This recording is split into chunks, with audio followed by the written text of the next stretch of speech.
with Phil stumbling drunkenly out of his bed, preparing in his head all the things he's wanted to be said. 90 minutes for Phil to fill with so much time to kill. He promised Char that all he does instead is beg and shill. The stream's online and straight away begins to wane, but all is fine as long as Char's benign and doesn't step out of line. His content's sound mature for all to enjoy, like fresh manure, but I feel sure he ran through to feel so insecure.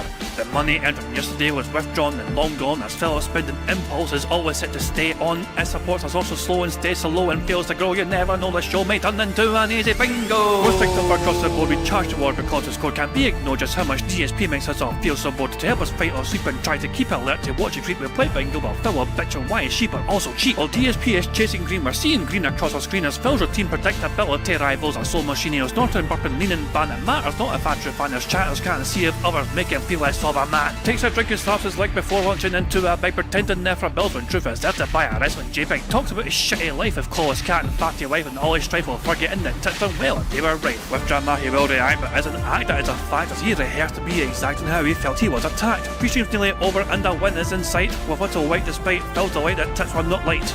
We'll say alright, it is okay, and now it's time for Phil to play, but first he'll say that tits will help from being off the other day, and with those words we win again. It's never if but always when the game is won, and thanks to that we made it to the very end.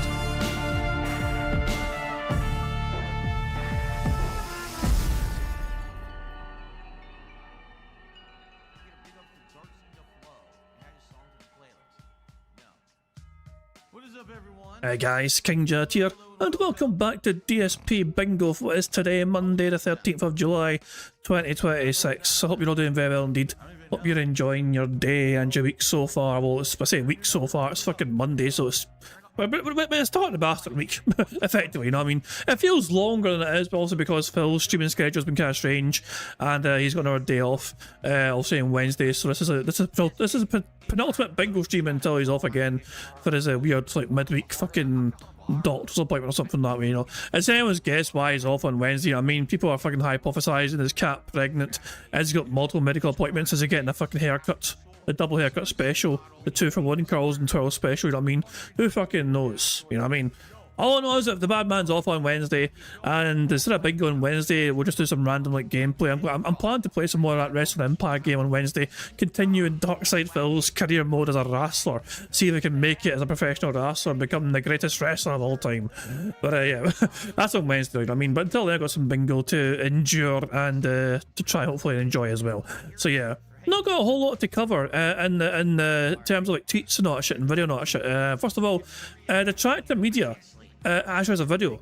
I've got a video ready to go and we'll watch it for bingo.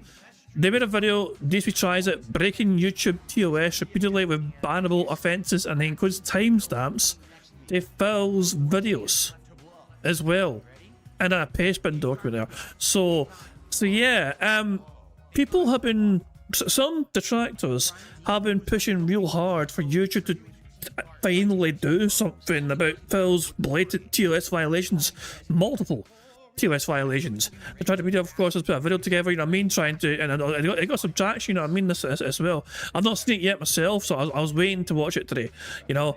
But as well as that, Alex Alexander has also been going down their own sort of like path to, you know, ways to kind of, you know, go against Phil. And Alex says that YouTube won't do anything about DSP. They have taken it upon themselves. They reported Phil's company. Remember, Phil technically operates a business, Burnell Enterprises, you know? And Alex reported a company to the BBB, which I assume stands for, well, boy, tell me here, Better Business Bureau, which I guess is some American company standards thing or whatever, you know? Also attaches Phil's business license information if anyone needs it.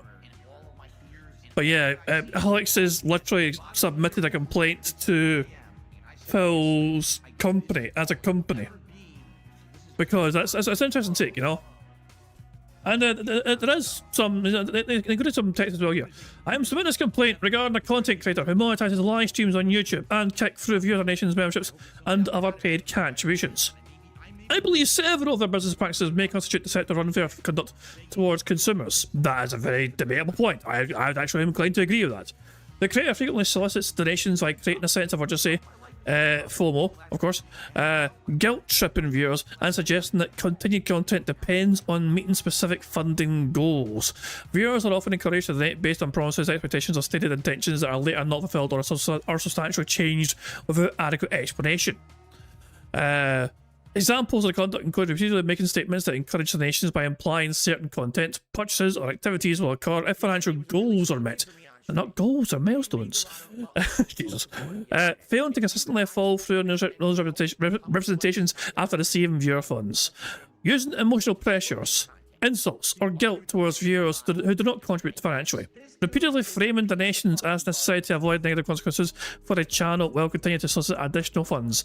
I believe these practices may raise concerns under Washington's Consumer Protection Act, RCW 1986-020, which prohibits unfair or deceptive acts or practices in trade or commerce. Dependent on the specific facts and evidence, they may also warrant review under other applicable consumer protection or fraud statutes. I respectfully request that these business practices be reviewed to determine whether they are misleading to consumers and whether they comply with applicable consumer protection laws. You know, so there we go. Like what the? That's an interesting approach for sure. It's definitely a fascinating approach. You know, for sure. Also, it also included this apparently, and this general consumer complaint form. 5 submissions. So there we go. It's got confirmation. He submitted it as well to the Washington State Office of the Attorney General. Like, Jesus, when Alex is going, look,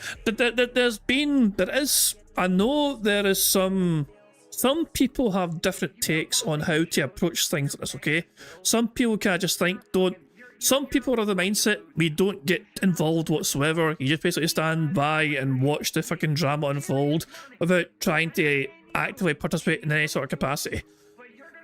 Some people are like, you know, fuck it, let's go all in, let's try and do whatever we can here. I mean, let's do this and do that, whatever, you know what I mean? And basically, ultimately, at the end of the day, it's entirely up to yourselves what you want and are willing to do. I personally don't get too very involved in things. I will report Phil sometimes on YouTube. If I spot a TOS violation on YouTube and I've got the video there, the timestamp, I'll absolutely report that because that's just him fucking violating TOS on YouTube. I'm all for that, you know? That sort of action is likely what fucking led to what happened to Duty in the past and Raw Phil, because you better believe that Phil's dents will fucking organise themselves to a certain degree to collectively fucking do the same thing and hope it'll get some attention and traction. And multiple people are doing the exact same sort of report at the same time, with the same timestamp, with the same sort of language, same rhetoric, whatever. You know what I mean? Then yeah, YouTube will probably fucking think to themselves, oh wait a second, a whole bunch of people are flagging this one particular thing at this one time. We better look into it, you know? You can guarantee the dent's doing that sort of thing, you know what I mean? So if the detractors want to also go down that route and see if you should do something, then by all means fucking go for it, you know? But there you go. So as I'm saying, Alex is going down this route, you know what I mean? Very interesting route to go down. You know, we'll see what happens, we'll see what comes out, if anything comes out, okay? And in case you're wondering as well, Phil's day stream got barely over $150. Sorry, he was doing his pack openings for $150. And he's opening the last pack, and of course, right before it was the last pack, he's like, well guys, this is the last pack unless somebody gives me another $50 contribution, just saying. And if nobody gives me a $50 contribution, this will be the last pack. So and yeah, he tried his best to stall it and drag it. No, it didn't happen, didn't work, you know. Nobody fucking cared. So yeah, barely 150 in a day stream. The night stream saw him get 260. It was whaled $166 in super chats. That's after fees, so most of his money came through super chats. Yeah, cardboard cards and new microtransactions. All the business. Yes, I still own them, Your Honor. Jesus, man. And also, he view botted. Also, one more thing, he was view botted.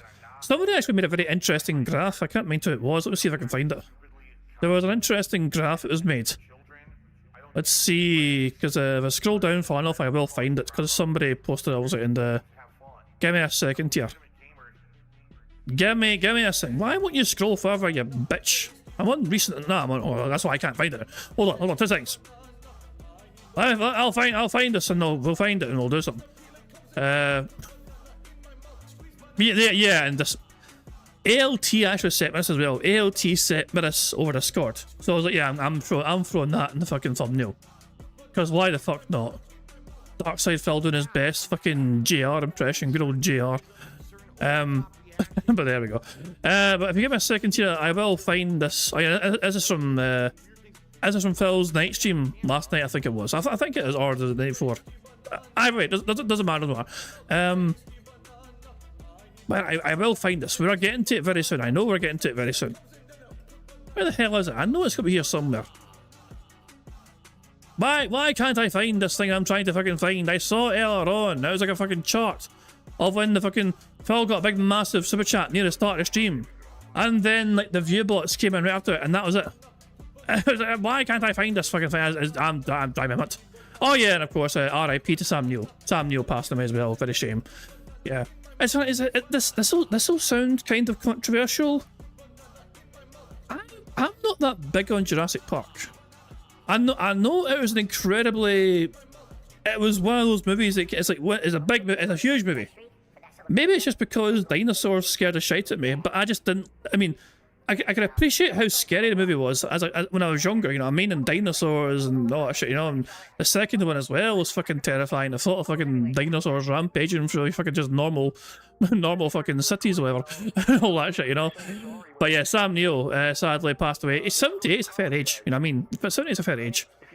You know, and I'm pretty sure he was the guy that played the, what's that? A Dog's Purpose, wasn't he the guy? He was the dogs in that movie, wasn't he? Dog's Purpose. Like, I'm not confusing him for someone else, am I? I'm pretty sure he was the actor in A Dog's Purpose, which is a very. I mean, if you own dogs, obviously a fucking movie is just, you know, everyone knows A Dog's Purpose kind of movie. You know what I mean? But I'm pretty sure that was him in that movie as well. At least I like to believe so. If not, I'm mistaken identity on my part. But yeah, Sam Neill, also most famous role, of course, Jurassic Park. So yeah, he has passed away, but 78 is still a fair age, you know, to be fair to him. So it's a good innings he had. But there you go. But yeah, I can't find this. I found it, finally. Gamerface, that's what I'm saying. There you go. So here is the pattern. Here is a strange pattern that happened with Phil's night stream, okay? So yeah, very strange. So I'll say it starts off very slow, you know what I mean? And then as soon as that first super chat happens, about 10 past 8 in a night stream, you know what I mean? Big, massive super chat. Most of the support comes right there, and then the view bots happen. And then the view bots are consistently staying put tier, you know what I mean? And support obviously just kind of trickles down to some normalish levels. Not an artificial bump near the end because Phil, of course, will be begging for some more contributions. Does Phil do overtime? Is this overtime, or is the timestamps like an hour later because of Gamerface gaming and where he's from? I don't know. But yeah. Yeah, that's the view bots for you. That's the view bots for you. The view bot factor. Like, what the fuck, man? What the fuck, man? But there you go. Right, okay. Is the bad man awake yet? I don't even know if the bad man's awake yet. This is Phil's thumbnail, by the way. Isn't his thumbnail super fucking heterosexual, you know? It just screams fucking masculinity and isn't fucking any hint of fucking homosexuality or in the closet whatsoever. But there you go. Just have indeed. Right, we have a couple of videos to watch, a couple of videos to enjoy. First of all, first things first, we have a Snort Bingo compilation, which covers Saturday's night stream as well as Sunday's day stream. Okay, and after that, after that, I'll say we have the Track Media video, where it shows a video compiling Phil's multiple TOS violations. But first things first. Let's go for the Snort Bingo compilation and enjoy that together, shall we? Remember, this is covered in Saturday's night stream as well as yesterday's day stream, so a lot of this talk is going to be about cards. This is how I play the game!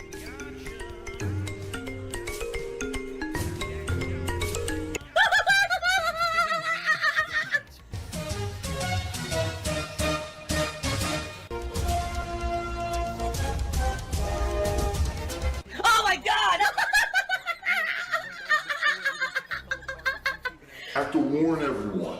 Warning. What you may see right now is going to be absolutely disgusting. Sound good? Sounds good to me. Ready? The big reveal? And I said, this game fucking sucks. What a complete waste of time that this was. All right. Magic the Gathering, the Marvel set. Marvel superheroes. Okay? I don't know anything about Magic the Gathering, but I know a lot about Marvel superheroes. So this one is right up my alley, because I know the characters, you know? How does that make any fucking sense, by the way? Oh shit, am I wrong? Was he not there? Okay, we're going back to it. I thought, who's the old actor guy then? Because he reminds me, I wasn't sure if it was him or not. You know what I mean? I thought it was like an older version of Sam Neill. It looks like him. I thought it was. My bad. Yeah. In that case, I do apologise. You know what I mean? There you go. But I do apologise. But yeah, so Phil knows absolutely nothing about Magic the Gathering. Going back to that point. He just admitted it himself. He knows absolutely nothing. But he still spent almost $100 or over $100 on this card stuff. Like, even though he is, but because it involves Marvel, and he's going to fucking pretend to be some sort of fucking Marvel expert all of a sudden, just because he fucking read a couple of comics or whatever you fucking say, Phil. Jesus, I mean, it's just, it is fascinating to see him replace one addiction with another addiction. You know, and it really is. We are literally witnessing him like. This is literally. I am actually quite content to believe he doesn't play many mobile games anymore, because this is a full-blown addiction we're witnessing unfolding before our very eyes. No, I used to collect Marvel superheroes cards when I was a kid. X-Men, Marvel Masterpieces, all those. I loved them. Okay, so here you are. This is something that. And by the way, for the record, this is a ton of cards. I don't know how many are in here. There's a ridiculous amount. It's heavy. Did you not check when you ordered, you add to cart? It didn't tell you. It would tell you, wouldn't it? If you're not buying this, it would tell you on a set number of cards in this box. It didn't even read it. You've seen the words Magic, you've seen the words Marvel, and it just hit buy now. Express shipping. And this is way cheaper than Pokemon cards. I don't know why. I looked it up. There's... Holy shit, there's a quote. DS Pikachu. Well, Vega quoting DS Pikachu. He traded Hogan's for Logan's. That is an all-timer quote. That is an all-timer quote there. He traded Hogan's for Logan's. Baggard. Actually a lot of valuable cards in this set. There's a $1,000 Thanos card. There's a few $200 Thanos. Like there's a $200 Thanos, $200 Doctor Doom. There's a bunch of like between 50 to 100. And then that's not necessarily. He got the wrong box. He thought it wasn't. He didn't do his research. He just literally just like seen Marvel Magic as add to cart. He literally didn't do his research because he got it wrong. He got the wrong fucking box. There's a bunch that's like 20, something like that. So I don't understand. This box was way, way cheaper than Pokemon cards. It was half the price of Pokemon cards. And yet you're going to charge your audience just as much as usual, aren't you? You greedy little piggy prick. Are you going to charge your audience $25 then? Rather than $50 per party? What about a $25 contract? You shouldn't get a fucking thing. What about a $50 milestone? Well, no, it's supposed to be no. He paid less money, but he's going to charge the same amount just because. I ordered another Ascended Heroes. So I have a second Ascended Heroes box for the big contributions, or if we hit $250 on any particular stream of support cumulatively, I got another one. Okay? Milk that fucking gravy train for as much money as you possibly can. Milk and honey, I like to say. Yeah, how dumb can people be? Why would you get Magic cards if you don't know how to play Magic? I don't know how to play Pokemon, you fucking idiot. Then why the fuck are you buying them? Oh yeah, money. Oh hell, I still, like, if he's not planning on selling them, then why does it matter to him how much value they have? Like, he's not planning on like getting these graded or whatever. He's not planning on selling them. He's not planning to why does it matter the value of these cards that he pulls if he's not like Jesus Christ. I generally just think he thinks I think he has convinced himself, and it's probably half true, that there's people in his audience that enjoy watching him fucking show the bright coloured card on the screen in slow, meticulous detail. You know what I mean? Like you're reading a fucking bedtime story to a fucking toddler and showing them a fucking colouring book. It's like, what in the fuck, man? Oh God Almighty! Oh no! No, not cat. Amputated bitch cat tipped £1. No. Gasp, my box gasp is large and in charge gasp, it has a smell to it. Fuck Though off. gasp, because I can't wash anymore gasp, I lost all my limbs. Jesus fucking Christ. You're the reason why TTS is might not happen in bingo anymore. I mean, I am just glad I don't have to read that out, but for fuck's why? Oh, for God's sake. I might actually implement a new rule. I might, to try and stop such morbid fucking TTS fucking things like that. I might say that if those happen again, we'll lose a free space. I don't know, that's how much I'm willing to go. No, everyone just cringes like, oh, I don't know, oh my God. I don't know. Thank you for the tip though, I mean, but still, God almighty, it's just, Jesus. I washed myself with a rag on a stick. Shout out to the retro fucking Simpsons reference. That's a blast from the past. Some of you fuckers probably weren't alive when that Simpsons episode aired. What the hell? Anyway, so thank you for the tip, Cat. Yeah, get a bigger stick. Wear a bigger rag. There you go, you'll be fine. I'm collecting them. I'm unpacking them. You're a moron. God, why are people so fucking dumb? Like, really, can I ask an honest question? Why are you so stupid? What? How on earth? This is your community you're talking to. But then again, I think, I mean, Phil is clearly aware that his audience aren't fucking fully there. If they're going to give him hundreds of dollars every fucking day, then clearly he knows how fucking stupid they fucking are. You know? The fact that Phil is acting surprised at how stupid his audience are. You know? Like, what in the fuck, man? It's still, it's so bizarre. Imagine other content creators treating their fans like this, you know? Like, these, like, I just disrespected them so fucking much, so fucking often, and it's like there's no repercussions for you being an absolute toxic cunt to the people that provide you a livelihood. You function if you're this fucking stupid? Really? Does your mom tie your shoes for you every day? Does your dad wipe your ass when you shit? I mean, I'm pretty sure, not to be mean about it or anything, I'm quite certain that's what Jade's life is like. Phil was trying to imply it's a bad thing or something. Some people get dealt a bad hand in life, you know? But the fact of the matter is, some people get fucking dealt a really bad fucking hand. Where things didn't fucking pan out with, you know, so they may have been born with something wrong with them, they may have fucking born with a severely fucking debilitating disease or disability, and they'll still try and fucking live the best fucking life they can. And you know what? Fair play to Jade. Jade still fucking manages to fucking go on trips sometimes. He fucking went to Disneyland, you know what I mean? Even though he's fucking confined to a wheelchair, he still got to enjoy that fucking experience. And for God knows what fucking reason, Jade still fucking enjoys watching this fucking demented prick on a regular fucking basis. Fair play to Jade for that, you know what I mean? He is not letting what is wrong with him impact him from enjoying his life, you know? Now, I think it is quite deplorable that Phil fucking exploits on a regular fucking basis, although maybe fucking Jade's mummy is to blame for that. You know what I mean? Because she just fucking dumps him in front of fucking Phil's stream and Phil basically babysits him for a few hours while she fucking does her own fucking thing or something, you know what I mean? But still, fair play to Jade. He gets to fucking live a more meaningful fucking life than Phil does. I'll be willing to argue that Jade has fucking enjoyed their life, had more memorable experiences in their life compared to Phil, who confines himself to just sitting at home and begging for money every day. But there you go. According to Phil, though, you've got something seriously wrong with you if you need your mummy to tie your laces and your daddy to wipe your arse. So there you go. What the fuck, man? Beth saying, remember when Homer imagined his funeral if he got really fat and crushed people below the crate he was packed in? I'm trying to remember that. Hold on. I was like, that wasn't the episode where he actually worked from home because he got so fat, was it? I don't know if I remember that one then. I'm trying to think of that specific scene, Meth Bear. Ah, shit, man. Also, the rag on the stick was Bart thinking of himself being a big fat bastard. Or someone... No, actually, no. It was Marge thinking of Bart being a wee fatty, wasn't it? I think. And or something along those lines, I don't know. But yeah. I'm trying to think of when Homer imagined getting fat and crushing people below his crates. It does ring a bell. It rings a bell. It does ring a bell. Yeah, I'm thinking of the Mimics. Yeah, the Mimics is what I was thinking of, yeah.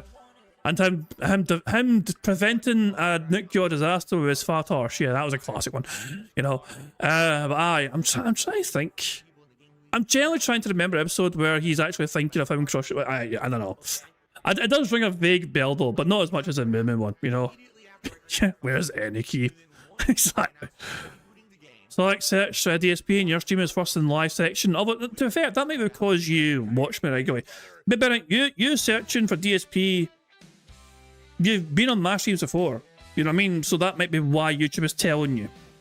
to do a proper test, go in, if you have Chrome, go in incognito mode, and maybe you'll get a more accurate result of without any YouTube bias. You know, who knows?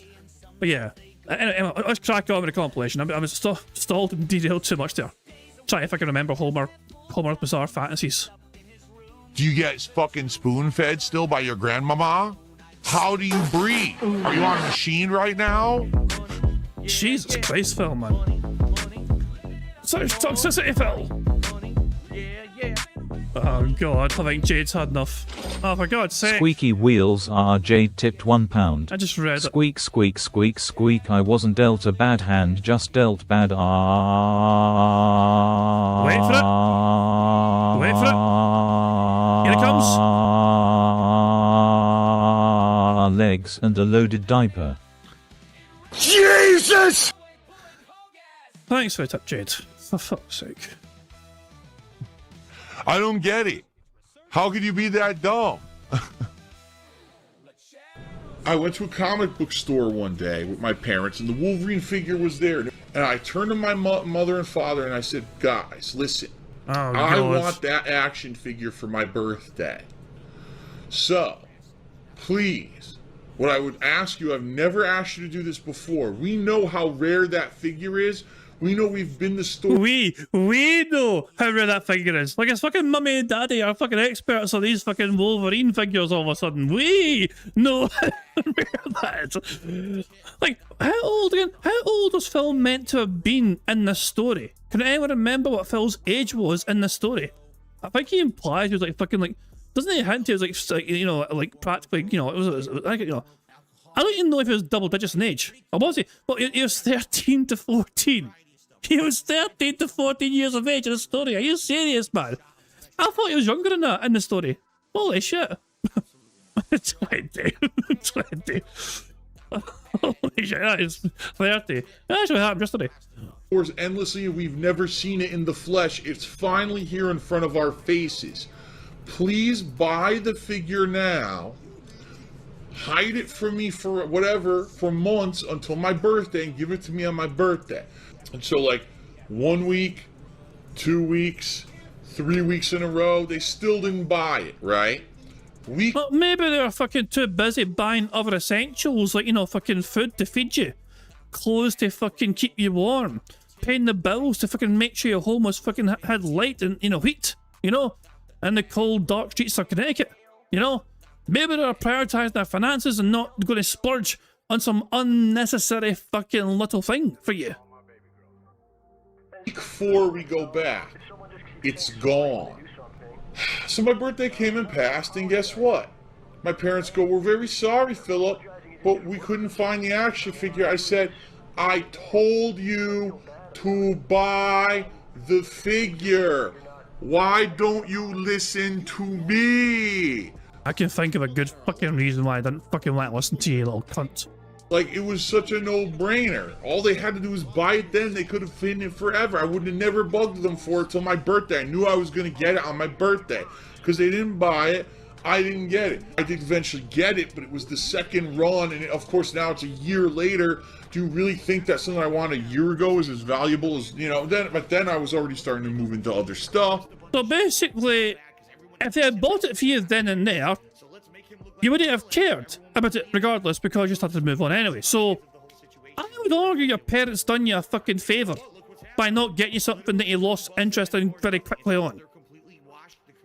And yes, I see someone asking in the chat, yes, my parents did have the money to buy it. They were just fucking stupid. This card right here, when I pulled it a month and a half ago, or was it almost 2 months ago at this point, was worth $380. Do you want to know how much it's worth now? $260. It already lost $120 of value in a month. That's a DSP effect, in my opinion. Anything you own becomes less valuable because you're a toxic cunt. These things are not going to be amazing investments that are life-changing. Do you understand that? Then why are you fucking spending $4,000 on it, Phil? Unless the fucking real motivation for you to fucking do this shit is not because you're passionate about what you're collecting, but you're passionate about fucking drifting from your audience as much money as fucking humanly possible. It's just fun things for the stream. That's it. That's what it's meant to be. Remember though, it's not meant to take over the streams, you know? It's not meant to take over the streams in any capacity whatsoever, you know? But according to his latest uploads, like if you go to his channel, I think that being said, clipped it. Not clipped it, but took a screenshot. Like, here it is here, you know. A single day's uploads. This is a single day's uploads, okay? Almost half the content is pack openings. Like, three of the videos are pack openings. 2 more are pretend pack openings because he's in a card shop simulator. And then you got Pokemon, playing Pokemon, which also involves more packs and more intensive packs. You got his daily crap. But remember, guys, it's not meant to, you know, derail. It's maybe a little side supplement about content, guys. It's not a big deal. Fuck off. It's taken over. The pack openers are taken over. He's lost all fucking control on it, you know. But he won't fucking care as long as the fucking money keeps rolling in astronomically. Speaking of which, Tanya Raven has given them $20 on YouTube. On the troll since 1908. Oh, Tanya! We've been through this, Tanya. If you really want to own us, you can't fucking play around with this fucking pocket change. Tanya, if you really want to fucking get one over on us mentally ill motherfuckers, you need to step up your fucking game. $20 is nothing to Phil. Phil would quite literally wipe his arse for $20. He wouldn't even stream for $20. You think you're impressing Phil and owning the trolls by giving Phil $20? If that was the only cost we got, all 3 we wouldn't care. You need to multiply that by 10 at the very least for Phil to actually fucking care about your fucking statements and what you fucking have to say or think, Tanya. Until then, get the fuck out of here, you cheap ass bitch. Fuck off. Owning the trolls with $20. Oh wow, we've been fucking got, guys. Pack up and go home. Tanya gave Phil 20. I guess that's fucking really put us in our place. Cancel the bingo. Otters sound as it's just ridiculous, man. Nah. It's just rookie numbers, you know.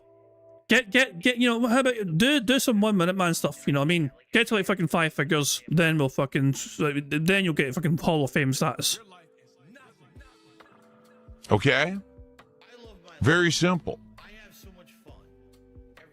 No, here's the truth. People are mad because I'm being successful with this new thing that I'm doing on streams, and they don't like that. The people who are complaining are... I mean, it's one of those kind of things where it's like, it's watching somebody, sorry for pausing it all the time, by the way, he clearly has no genuine interest or passion for the thing he's doing. And yet, he's getting money for it, so it's like, well, it's that's the only reason why he's doing it. He's literally in it for the bag. He's not in it because he's passionate about the thing he's doing the thing for, you know? And it's kind of, it is completely contradictory to Phil's mantra. When he complains with other content creators and doing it, they're in it for this, they're only in it for the bag, they're only in it for the fucking money, they don't care about what they're fucking doing. Phil has stated explicitly that he doesn't really give a shit about the cards, you know? But he's doing it specifically and directly for money. So, yeah, it's just complete hypocrisy. Bitches who just want me to fail no matter what, and I haven't been failing at all for a very long time. So every single win that I get, they can't stand it. Their panties are in a fucking twist. They just can't stand that I'm doing well and they can't cope. So they gotta complain about every possible fucking thing on the planet, just whine and bitch like little babies. When DSP's doing well. Wait, DSP actually listened to his audience who said that they weren't really liking the Japanese cards? Well, he got something they asked. Is that what it said? Is that what it said, Phil? Because you got a lot of money for those cards. For? Oh, wah. Now he might be successful again. Wah. No one cares. You're a loser. No one cares on Earth. Probably not even your fucking parents. That's Jesus Christ, man. That's why you're sitting here on my stream hate watching instead of doing something meaningful, because no one cares about you. Go get a life. Seriously, you're just wasting your fucking time. No one gives a shit. Holy fuck, Phil. Oh my god, he's drinking gin. Gin is great. I need to play 3 seconds of this. Alright? What is 3 seconds of this? It's on mute. Damn it. Hold on. What is it? Comes the first ever Lifetime original game show. It's time to play.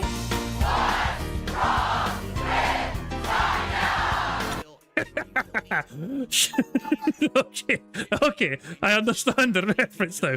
I understand the reference. I was like, where's this going? I was like, all right, okay, well, there we go. Reference received, reference understood, all right. Oh, the bad man's live. Shit, my bad. Crap, I didn't realise. Did they have a microphone segment, or was it just webcam? Like, there was, I assume there was no...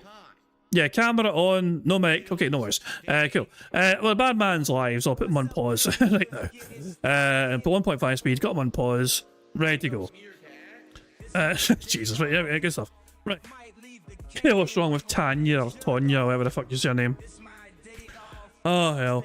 Like, I said to you again, if the tractor, sorry, if the dents want to own the trolls, they need to up their game. Because $20 is not impressing anyone, not us or Phil.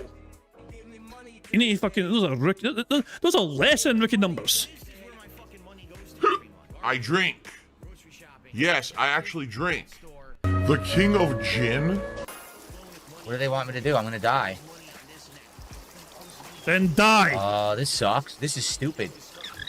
You're going to drown. I'm drowning to this dumbest thing ever. Look, that was the dumbest death I've ever seen. Are you kidding me? You die in tiny little water. You went into the water and there's such a thing as stamina. You should know you lack it as well. That is so stupid. Really quick, the Paradox Rift thing. I opened that box off stream like 2 weeks ago. Oh yeah, Phil admitted, by the way, remember he claimed to his marathon that he fucking bought individually a whole bunch of random code cards to share for free with his audience? No, those were from him opening up in our card box off stream, off camera. So Phil lied. Phil lied to his audience about individually buying like, these fucking things here. But shit, when he was showing these off, pretending these are individually purchased, you know, to share with his audience on stream as giveaways. Here's a free code for you guys. Here's a free code. These all came from boxes that he was fucking opening off camera. So he lied to his audience. He actually, it was a strange lie. What a bizarre fucking lie to tell your audience. You fucking pretend you fucking bought these individually somehow, somewhere, they had them for sale for fucking very cheap. No, actually, these all came from the multiples that I fucking opened off camera because you got a fucking serious fucking addiction problem, Phil. Dumbass. Right. And, Vega has DM'd me something to potentially derail. When Cat doesn't talk to you, Cat, talk to me. Ree. And, of course, Cat says... Nope. There we go. Good stuff, indeed. Poor Phil. I have no one else to fucking talk to apart from himself and his own reflection in the fucking camera. Alright, and I was going to order another one, but I didn't know if people wanted more English cards or not, and then I had the idea to do the magic instead. Okay? So, I'm gonna be honest with you, I opened it.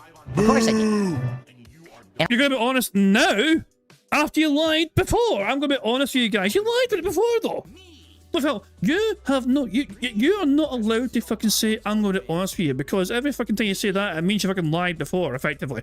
The amount of times that you have fucking misused that phrase when trying to spin a tall fucking tale, I've lost fucking count.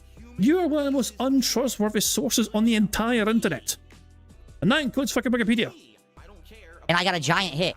$120 card, actually, was in that box. Who fucking Oh my god, cares? wheelchair donations. Thank you to Dran for the 500 kicks. I appreciate it. This is going to be our longest unpacking video ever. I'm going to go ultra late and get in trouble for it. Seriously, I am, because I'm not supposed to be working this late. But I didn't expect this was going to be like this. Now I know it's like this. I have to give way extra time. Okay. Who fucking cares? I'm going to get in trouble. What, is it past your bedtime? Is your mommy wife going to give you the trouble, you dumb prick? Phil, you're being insanely loud opening those packs. I'm trying to sleep, Phil. You're being insanely loud. Tomorrow, morning show, unpackings of cards, Pokemon, and TCG Card Shop Sim. We got a lot coming tomorrow. All right? All right, guys. Everyone have a good night. All right. So everyone, thank you. See you tomorrow. Good night. Thanks so much for the support. Peace out. I am personally filing for bankruptcy. my company is not bankrupt. You know, my business is fine. I can do whatever I want. I'll pull 5,000 Hogans tonight and bankrupt myself if I want. That's my business, nobody else's. Bankruptcy is like the only solution, okay? Well, now's a good time to say, if you guys are enjoying today's Pokemon Brilliant Diamond stream, Nope. if you could support the stream in some way, it would be amazing. If you're watching on YouTube right now, if you could give this stream a like, that would be greatly appreciated. I'm aiming for 100 likes on the stream today. We got Pikachu. And he even said Pikachu, which is cool. So can we get some likes on the stream? I would appreciate that. Now, outside of the likes, anything would be appreciated, including super chats, super stickers, memberships, and gifted memberships to the community. Kicks, subs, or gifted subs to the community over on Kick, or, of course, a tip via PayPal. In fact, it'd be great to get, let's see here, our first tip of the day. We have no tips whatsoever today, so it'd be great to get our first tip of the day via PayPal.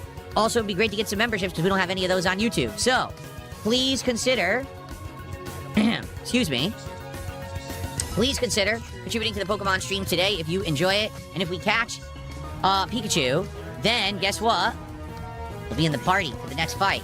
Now, as of now, we have not qualified to open any Marvel cards on the stream, but we are only, let's see here, Give me your money. Give me your money. $18 away from hitting that first milestone.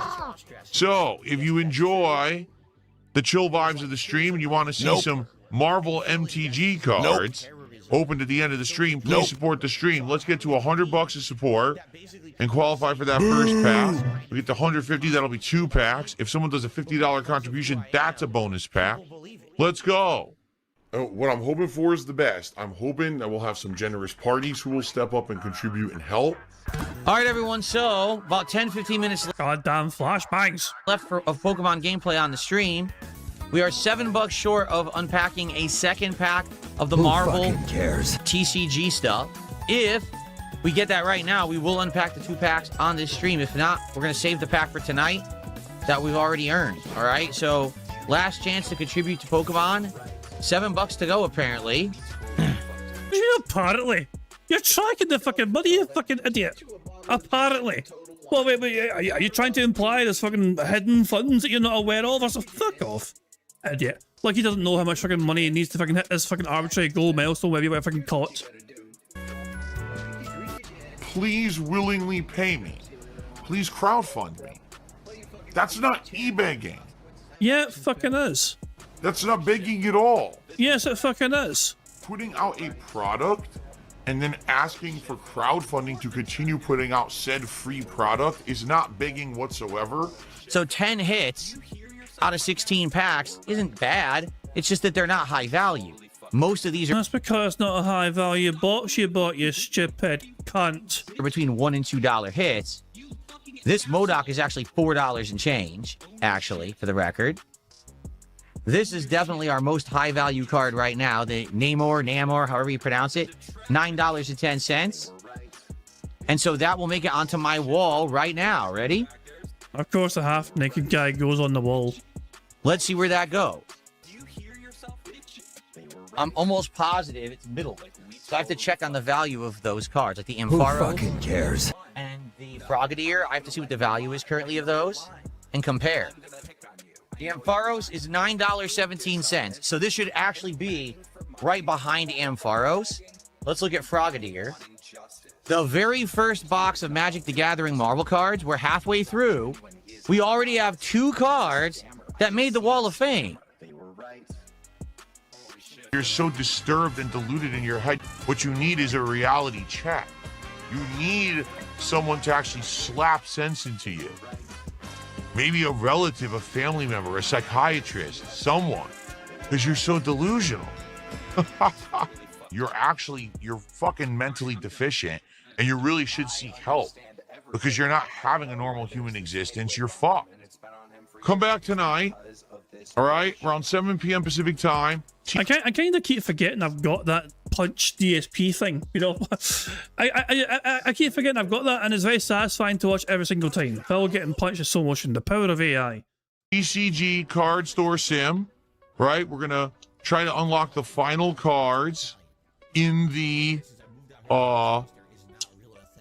game. We're going to try to keep expanding. We're going to have a tournament for that insanely expensive card to make a ton of money.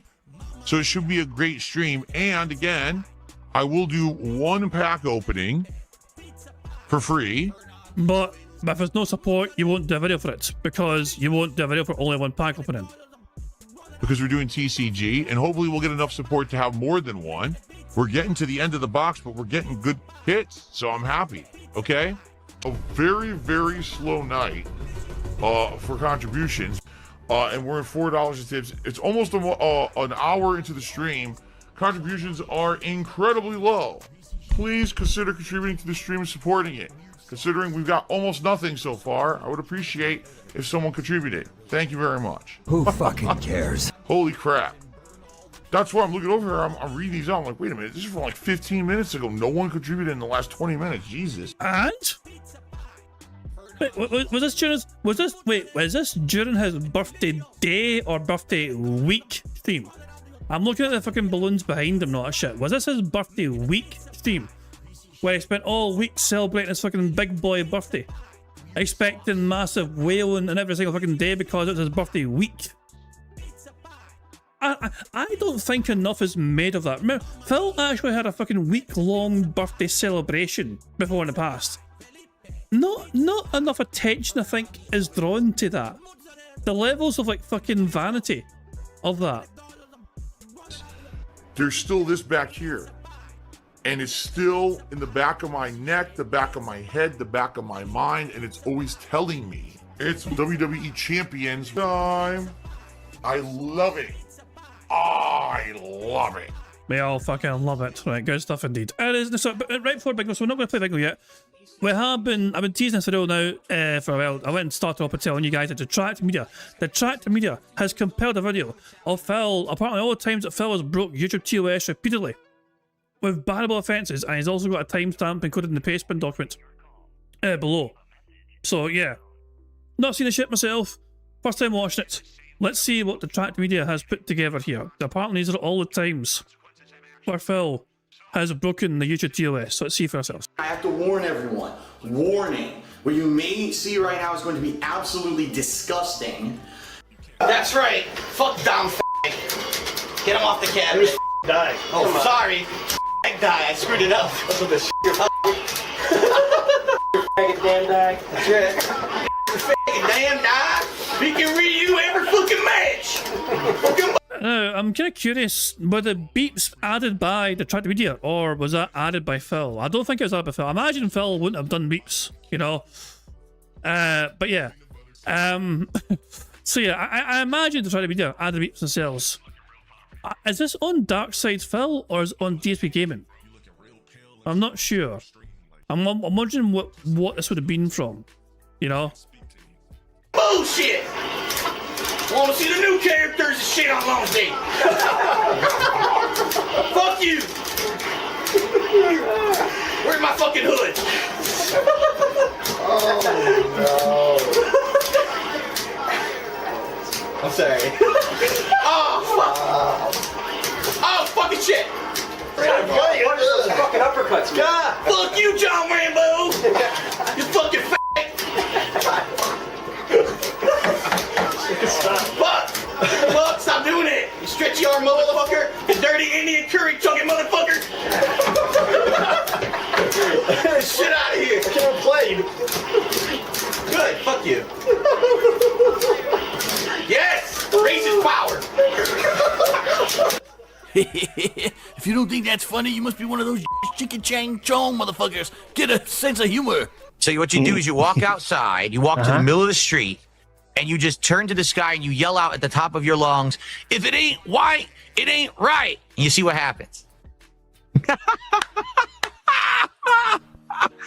If you see people starting to pull out weapons and cocking guns, you start running. And now you kind of know your way, you know? Oh, shit. Jump over the fence. Whoa.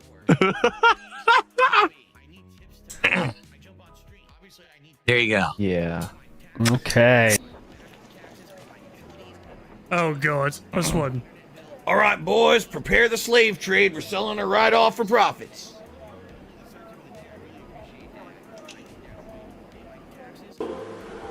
Calling me a cheat. Take it back. You didn't pass go, but you still collected $200, you He's awake again. Then today you could be an internet celebrity, per se. Oh my god, I completely forgot about this bit of fan art. I completely forgot about this bit of fan art that Phil had. Him and Ramble, half naked, staring at each other's fucking naked bodies, half naked bodies. Extremely exaggerated, of course, you know what I mean, in terms of the definition or whatever. What the? I completely forgot about that. Yeah, Phil was desperate to get shagged by Ramble big time.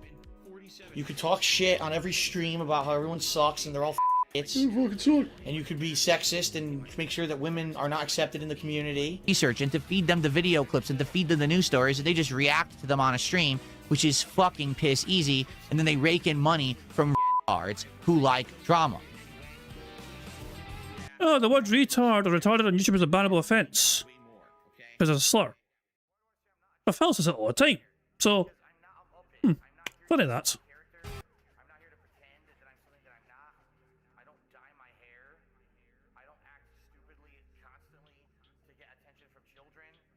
Is that the video? No, there's more. There's only halfway through. Fuck me, there's more to go.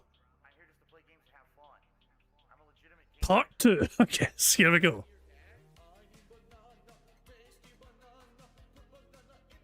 Come on, hurry up and play. Hurry up. Oh, there's more text. I was waiting for this, you know, there you go. 18 years, you've allowed a non-graphic scumbag on your platform. You have allowed him to remain even after being reported hundreds of times of racism, homophobia, anti-Semitism, and masturbating on camera in front of his mostly adolescent audience. Oh god, yeah. The camera's on the whole time, huh? Hello. Speaking of hello, Pika fan, how you doing? Good stuff. But yeah. Still, I assume there's more. It's still just, yeah, there's more. Oh, for God's sake. We don't... I wonder what's coming up next. No, we don't need to see this bit. We don't need to see this bit. He's going to show the incident again. We don't need to see that. We don't need to see it. Not again. No. What is up, everyone? Hello, and welcome. Oh, the camera's on. The camera's been on the whole time, huh? I don't even know. Hello. Hello. Yeah. I gave you 20 terms of service violations, 14 bannable offences according to your policy, hate speech directly from public videos, but are still on DSP's channel, DSP Gaming. So that was all from DSP Gaming. None of that was from the Dark Side Phil channel. That's interesting. Links are in the description for each clip, as well as a paste bin with timestamps and links to these videos on his channel. Do your job, YouTube. YouTube won't care. YouTube won't give a shit. I mean, it's fair on you for trying your best to pay attention to you. YouTube are always fucking saying, oh, follow this way of reporting things, follow that way of reporting things. YouTube don't give a shit, you know. Phil has broken TOS multiples of times, you know what I mean? And sometimes he'll get reported and fuck all will get done about it, you know? Absolutely fuck all will get done about it. Anyway, Sonny has sent me a couple of sound files. I can think of a few things that's fucking wrong with him. Tanya! No! There we go. There we go. Anyway, it is time for us now. Thank you very much for that. Yeah. Anyway, it is time for us now to focus our attention on bingo. It is time for some bingo. So the first number in chat I see will be a number that I use to generate today's bingo card. Make sure it's a thumping good one so we can get a robust full house on today's show. The first number in chat was the golfing bully himself, Aviga, who is an absolute bully when it comes to Super Battle Golf. He fucking just destroyed me and Sonny the other day in the golf. But he says 1200, so here we go. That's Jerry 1200, here we go. And we need Phil to say and do the following on today's bingo stream. We need 1200 as my score. It's not better than Sonny's score. Sonny got like fucking 12. We need Phil to say and do the following on today's bingo stream. Okay. We need Phil to do a Y or a T pose. Him being all victim mode. Him getting a turbo nose, but he goes, no. Him saying all right, and people saying. The second row is Phil saying literally tired, percent, fuck, and him being all clown mode. The third row is Phil talking about his RGBs, or messing about his RGBs, him saying life, Pokemon or magic cards, him touching his hair, and him saying unique. The fourth row is Phil snorting, him saying variety, him applauding, him saying million, interesting number, and him giving somebody a good old-fashioned lean-in manual ban. Let me check if he's banned anyone yet today. Yes, he has. I can tick that off straight away. Here we go. Burger. Yeah, fuck Phil. Oh, God, I know that face. I know that face. But who else has seen this fucking bingo background noise? Jesus Christ. And the fifth and final row is Phil saying would argue, him saying or doing Q&A, him talking about the weather, him saying business, and finally him saying DSP tries it, which is good because Phil is doing DSP tries it today, so that should be a guaranteed one right there. So there we go. So good stuff indeed. That's the bingo card we have for today's show. Now, of course, there's a variety of ways we can get free spaces to help us on our way to a Full House bingo card. For example, for every for every 10 snorts or burps, we get a free space. For every 3 minutes and 20 seconds that Phil begs, we also get a free space. If Jade wheels his squeaky arse into Phil's stream and Phil's aside to Jade, not only do we get a free space for that, but to celebrate that free space, we get to enjoy this animation. Squeak, squeak, a free space. This Satan shows up to Phil's stream and Phil says hi to his bestest buddy in the whole world, Satan. Not only do we get a free space for that, but to celebrate that free space, we get to enjoy this animation. What's up, Satan? Good to see ya. Good stuff indeed. So those are the ways we can get free spaces with Phil saying and doing things, but you guys are also in charge of the many ways we can get free spaces too. Yes, see Phoenix, that is Frick. Well guessed. We'll give it away, the green. There you go. Anyway, as you guys are also in charge of ways to get free spaces too. For example, for every 5 new or renewed members we have in Ringo streams, we get a free space. For every $5 in super chats or tips, we get a free space as well. We've had £2 in tips so far, so now £3 in tips we get free spaces. But super chats is the same sort of thing. $5 and a $5 super chat would be a free space as well in that regard. So yeah, and even the jewels. If we get 500 jewels on the because that's a new thing now on the YouTube chat where there's jewels, which is basically Twitch's bits, I think. If it's 500 of those, well, that would count as a free space as well. And of course, in my opinion, the best way to get free spaces on bingo is just to like the damn stream in general. 25 likes on a bingo stream is a free space, which we already have, and that's our first free space on a bingo stream. 50 likes on bingo with 2 more free spaces, 75 likes with 3 free spaces, and 100 likes on bingo with 4 more free spaces on top of all of that. So there you go. And obviously, every time we get a free space, courtesy of you guys liking the stream, we celebrate with an animation, and I think today should be Banana Day. I need banana, tasty banana, put banana in my mouth, squeeze the peel, it comes in the... Good cat. There we go. So you guys are in charge of some ways we can get free spaces, but the rest ways are controlled by Phil and his bizarre bit of functions, as well as him begging that little bitch boy that he is. So there we go. There are some more things to Pigspin, of course, but I'm going to AI Marvel Phil, but no Pigspin offers right now, so take it away. Yeah, weird looking dick. Hello, AI Phil here in the digital flesh for Bingo Baddies Marbles game. By entering the exclamation point marbles in chat, or scroll down the description in the video to get the link to enter. At the end of each month, a first, second, and third prize winner will win a cash prize. Now, if we get a full house on the bingo card, marbles will run to determine a winner for that day, and will win a prize on the wheel, which could be used for future games. It's just that easy. Good stuff indeed.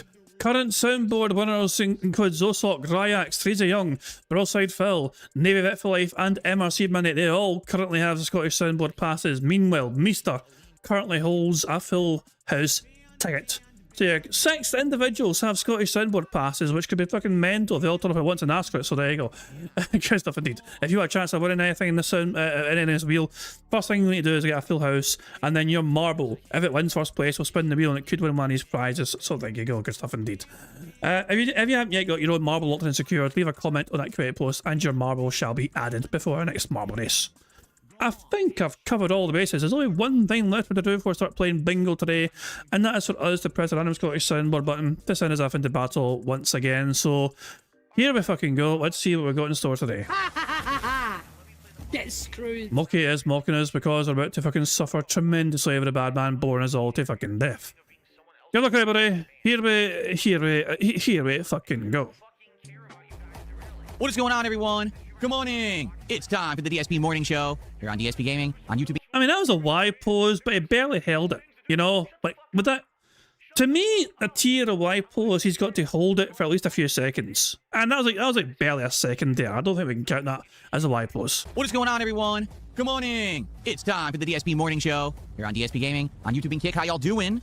Welcome, welcome. This lovely Monday, the 13th of July, 2026. It's been a fun week, but it's also been a weird one. Sorry, my chair is not exactly in the right position. You know how when you're on a chair mat, That Dimex mat is so fucked. kind of sinks in, but it's not in the right spot. And you try to move it, and it just wants to sink into the same spot again a million times. Very annoying, right? So anyway. Wait. He said million, and also he's all victim mode because his chair is fucking being a victim. So yeah. Million said straight away. Interesting fucking number. Jesus. All right, so ladies and gentlemen. 6 million. 6 million. That's a pretty interesting number, isn't it? It sure is. 6 million. Well, guess what? You're wrong. It didn't happen. You're making it up. Right? You make that shit up. No, how about this? Banned. Gone. Forever. Because I don't put up with your fucking bullshit. Now that was good. Now that was a fucking good one. The boss being raised. You know what I want to know? I would love to fucking find out if the analytics on this short tells, you know, also the channel managers of that being said channel, would they be alerted that most of their traffic comes from my channel? Like for this one short, for this one individual short, like I was like, oh, we got a view this day from this DSP Bingo stream, and a view this day from this other DSP Bingo stream. I'm curious to see the analytics and how skewed they are, because we keep going back to this time and time again because of Bingo. You know, oh, it's too good though. It's always too good. Yeah, it'll never not be fucking funny. Good stuff indeed. But let's pay attention back to the Bingo. We got Phil said annoyed straight away. Fantastic stuff indeed. And he's also been on victim mode because, you know, his chair is being a troll dude. Not in the right spot, and you try to move it, and it just wants to sink into the same spot again a million times. Very annoying, right?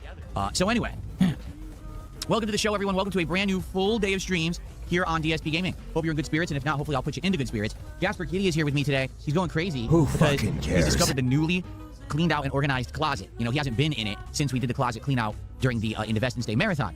And the view button is going. So Phil has 1,000 at this point in time. Phil is sitting there with 1,000+ viewers. Isn't that obvious with his chat going crazy? Opened the door for him to go in there, and he's like, it's so different. He's going under the new rack that I have in there. And if he goes under there, it's like a little cubby for him to like sleep in, which cats love. But he just can't figure out where he wants to go. You go all around the different bins and everything now because there's room and space and no clutter. So he's having a great time. And I'm having a great time. I am ready for a fun day here on the channel. I hope that you're all doing good too. And excited again for new variety stuff, because I like that every day this week we're basically mixing it up. You know, yesterday we had a very card-centric day playing Pokemon Brilliant Diamond and the TCG Card Shop Sim. And today we're not doing the card-centric day. We're going to be doing more Assassin's Creed Black Flag Resync, which I'm very excited for. First 2 sessions were good, and today we're actually going to get out of this intro and into the meat of the game. Now, also later tonight, I'm very excited that we're going to be doing more Pokemon Champions for the first time in about 2 weeks. You know, I like the dueling and the online competitive nature of Pokemon Champions. I just don't get to play it that much. You know, I wish I did, but I don't. You're in charge of your own schedule, you fucking idiot. Who's stopping you? You put it on the schedule more then. You want to play something more, then add it to the schedule more than fucking once, you dumbass. Like, what? Who's stopping them? You guys won't give me enough money to play it more regularly. I would love to play this more regularly, but you dumb bastards won't wail the fuck out when I play this game. I can only play it once a month because you guys are fucking selfish fucks who won't wail enough for this game.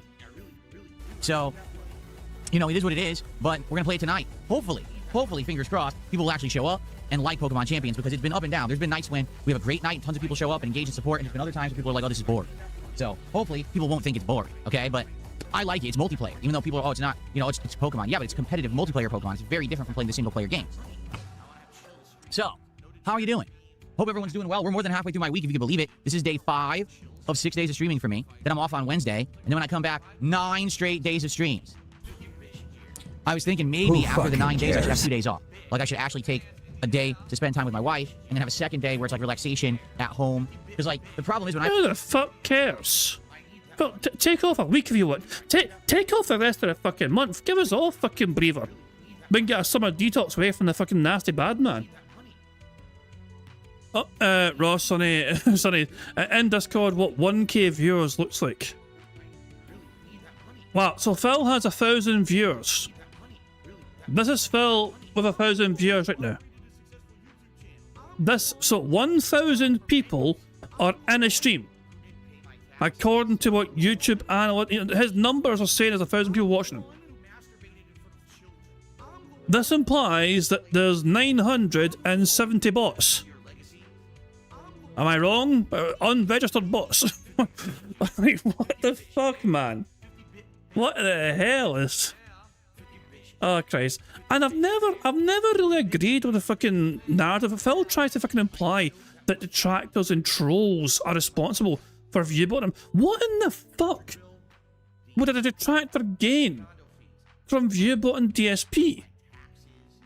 It is incredibly far more likely that one of Phil's fucking viewers, one of his fucking dents, want him to look like he's more popular than he is, in the off chance it attracts more people to his streams that might contribute to him. That logically is the most rational, reasonable fucking answer as to what's going on. If it's not Phil doing it himself, of course, then it's somebody who fucking wants him to try and fucking succeed and is trying to fucking artificially inflate numbers in the hope. Because also, if you're browsing gaming streams, you might be attracted to some more popular streams than others to see why it's doing well, why there's good numbers there. You know, if there's a crowd there, there must be a reason. Let's fucking check it out. That's logically the only reason why why did a troll do it, for fuck's sake? Anyway, let's get back. Let's get back to the bingo. Derail myself there, but there you go. I have a day off. I have to rush everything. So this Wednesday, no exaggeration, this Wednesday, I have to do all of my normal errands that I would normally do on a day off, including full-on grocery shopping and the like. And stuff around the house. It's the day when I do like certain chores and things around the house because I'm off from streaming. But then I also have a bunch of appointments I have to do during that day. So when exactly do I have time to spend with my wife? You know what I mean? Like I'm with her, but we're just doing chores and errands and stuff. It's like, you know? So I am debating that after this next giant week of 9 days of streaming, I take 2 days off, one to just go out and have fun with my wife and do stuff, and another day to basically relax. But we'll see. We'll talk about that when we get to it. But I'm very excited because all the stuff we're doing, so much good variety of games right now. You know, you got Assassin's Creed Black Flag Resync, which is really well done in my opinion so far. Can't wait for more. The Dark Souls 2 run is turning out very well, very interesting, with me taking on these tough bosses and exploring the dark with this path tracing mod. It's definitely the hardest challenging run I've ever done in a Dark Souls game. It's like playing with your eyes closed half the time, but it's pretty crazy, you know? And, you know, Pokemon Brilliant Diamond continuing with the chill vibes. And now on the night streams, we've got some interesting variety, not only doing TCG, but now doing Pal World again and trying that out. We're going to actually have a special stream coming up when I get back from my break on Thursday, where we're going to finish, finally, going through my classic games collection. We're going to go through the Sega CD and 32X CD games. We're going to look at the condition and what's in them, and we're going to grade them and price them and complete that inventory of my games. And what I think we'll also do is order some cases and things for the valuable games. Like, I know that they make cases for Super Nintendo games, etc., that you can put them into protected cases if they're worth a lot of money. And I now know that some of my games are worth a pretty penny. So, No, you don't know, Phil. Because you know that other people's versions of those games are worth that amount of money. But you haven't been taking care of these retro games for the most part. You show them off on stream sometimes, and these boxes have like fucking like bashes and bumps and holes in them, for fuck's sake, sometimes. Like, you haven't taken tremendous, like, they've been in a closet gathered in dust unprotected sometimes. You haven't actually graded your actual fucking shit. You're just guessing that you might get that sort of money because other people get that fucking money for taking better care of what their collections are. If we were to do that, it should be a pretty fun stream. So we got good stuff coming up. Keep in mind, there's more stuff coming this month. There's the Tokon, Marvel Tokon open beta. That's around just last week, I think, of July. I think it's like the 23rd or 24th of July that starts. So there's a lot going on. I'm excited. I hope that you guys are too. And keep in mind that eventually we can start up some new stuff as well. A lot of people have been saying, hey, when are you going to go to Steam and maybe do a new game off of, you know, indies or something? Well, when we have time. Right now, we're juggling a lot. Like this week, for example, I can only play TCG Card Shop Sim once. I can only get to Pokemon Champions once. I don't have enough time to even play these games more than once. Oh, Pokemon Brilliant Diamond, we're only played once because I'm juggling a lot right now, okay? Who fucking cares? So, I'm excited. So, by the way, we're all caught up on everything, meaning I'm not behind on card pulls and openings and, you know, I'm good. I'm finally, you know, up to snuff on everything. Today we have 8 packs of the MTG Marvel Superheroes cards left to open. So we went crazy. In the last day and a half, we've opened 22 packs out of the 30 already. It's insane how many we've opened, thanks to your support. After we finish that Marvel box, we're going to go back to the Stellar Miracle Pokemon box and continue to open that. And then we can talk about what's next. Although the Pitch Black set of Pokemon is coming out very soon, in a few days. I don't know exactly when I'm going to get it. I think Pokemon Center said they were going to charge me on the 15th. Does that mean they're going to ship it on the 15th? Who fucking I don't know. cares? Technically, the release date of Pitch Black is the 17th. So if they ship it on the 15th, maybe I'll actually get it on release day, and we can start doing those. Or if not, latest it'll come is probably like the 20th, I'm thinking. So If that's the case, in about a week, we'll have those, and we'll work on that. So we have stuff in the pipeline, good stuff when it comes to the cards. We got games. We're having fun, right? We're having a great time. Everything's going well. Welcome to the show.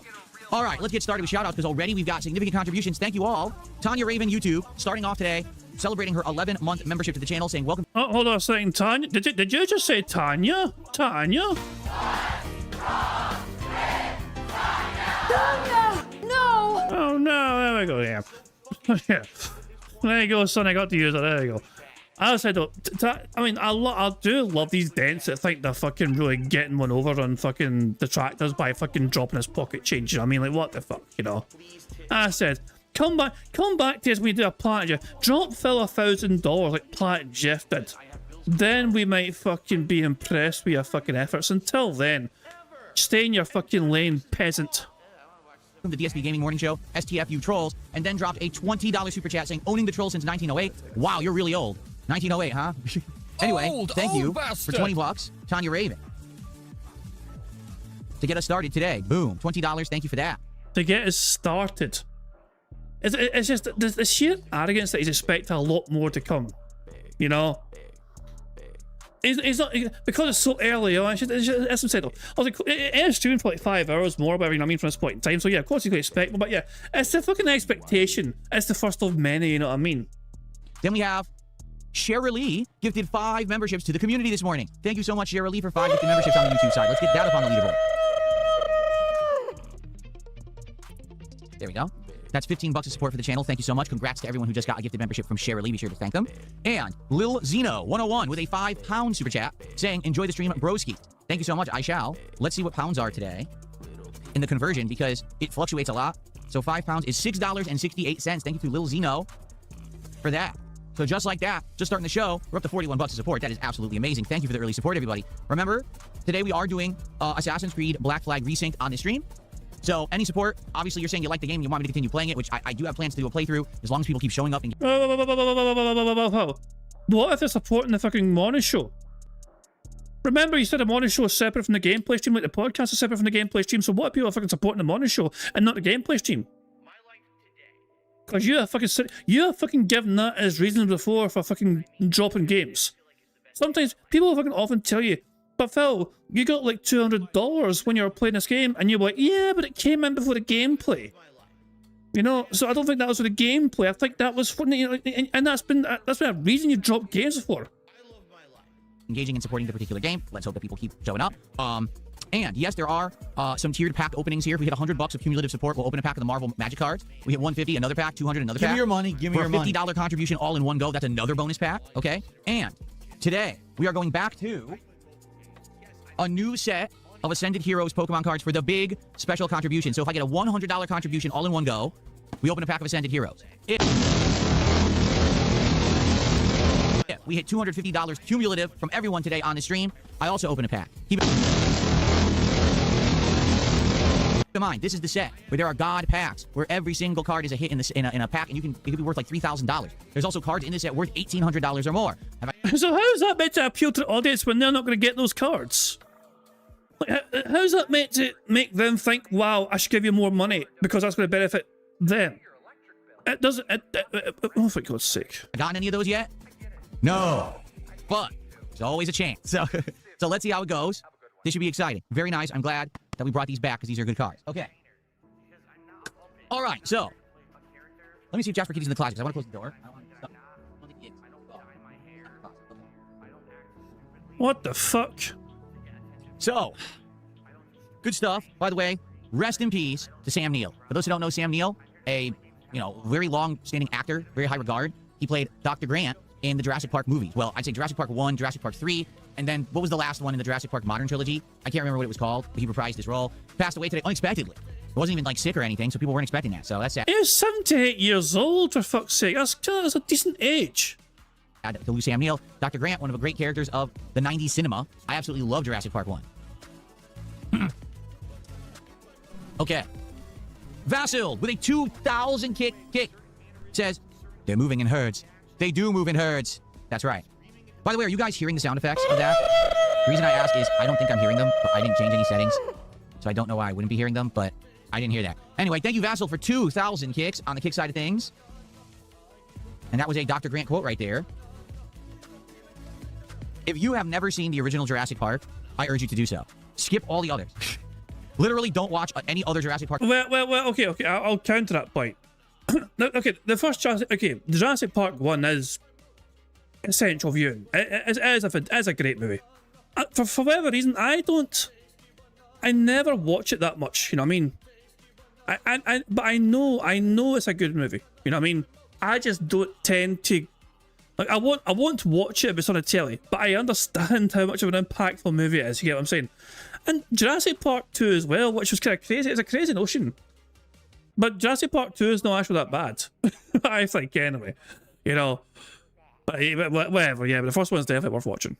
Park movie ever. Just watch the original Jurassic Park from the early 1990s. It's an insanely good movie. Even to this day, the dinosaurs look real. It's pretty darn good. And the acting is superb. The writing is great. Although I will say the book is a little better. But for a movie of that time period, that was actually the first movie that they introduced THX audio to theaters. And at that time, no one knew what it was. What the fuck kind of... There's no way he remembered this. It's probably came up in, like, you know, I don't... There's no way he remembers that fucking fact. Fuck off.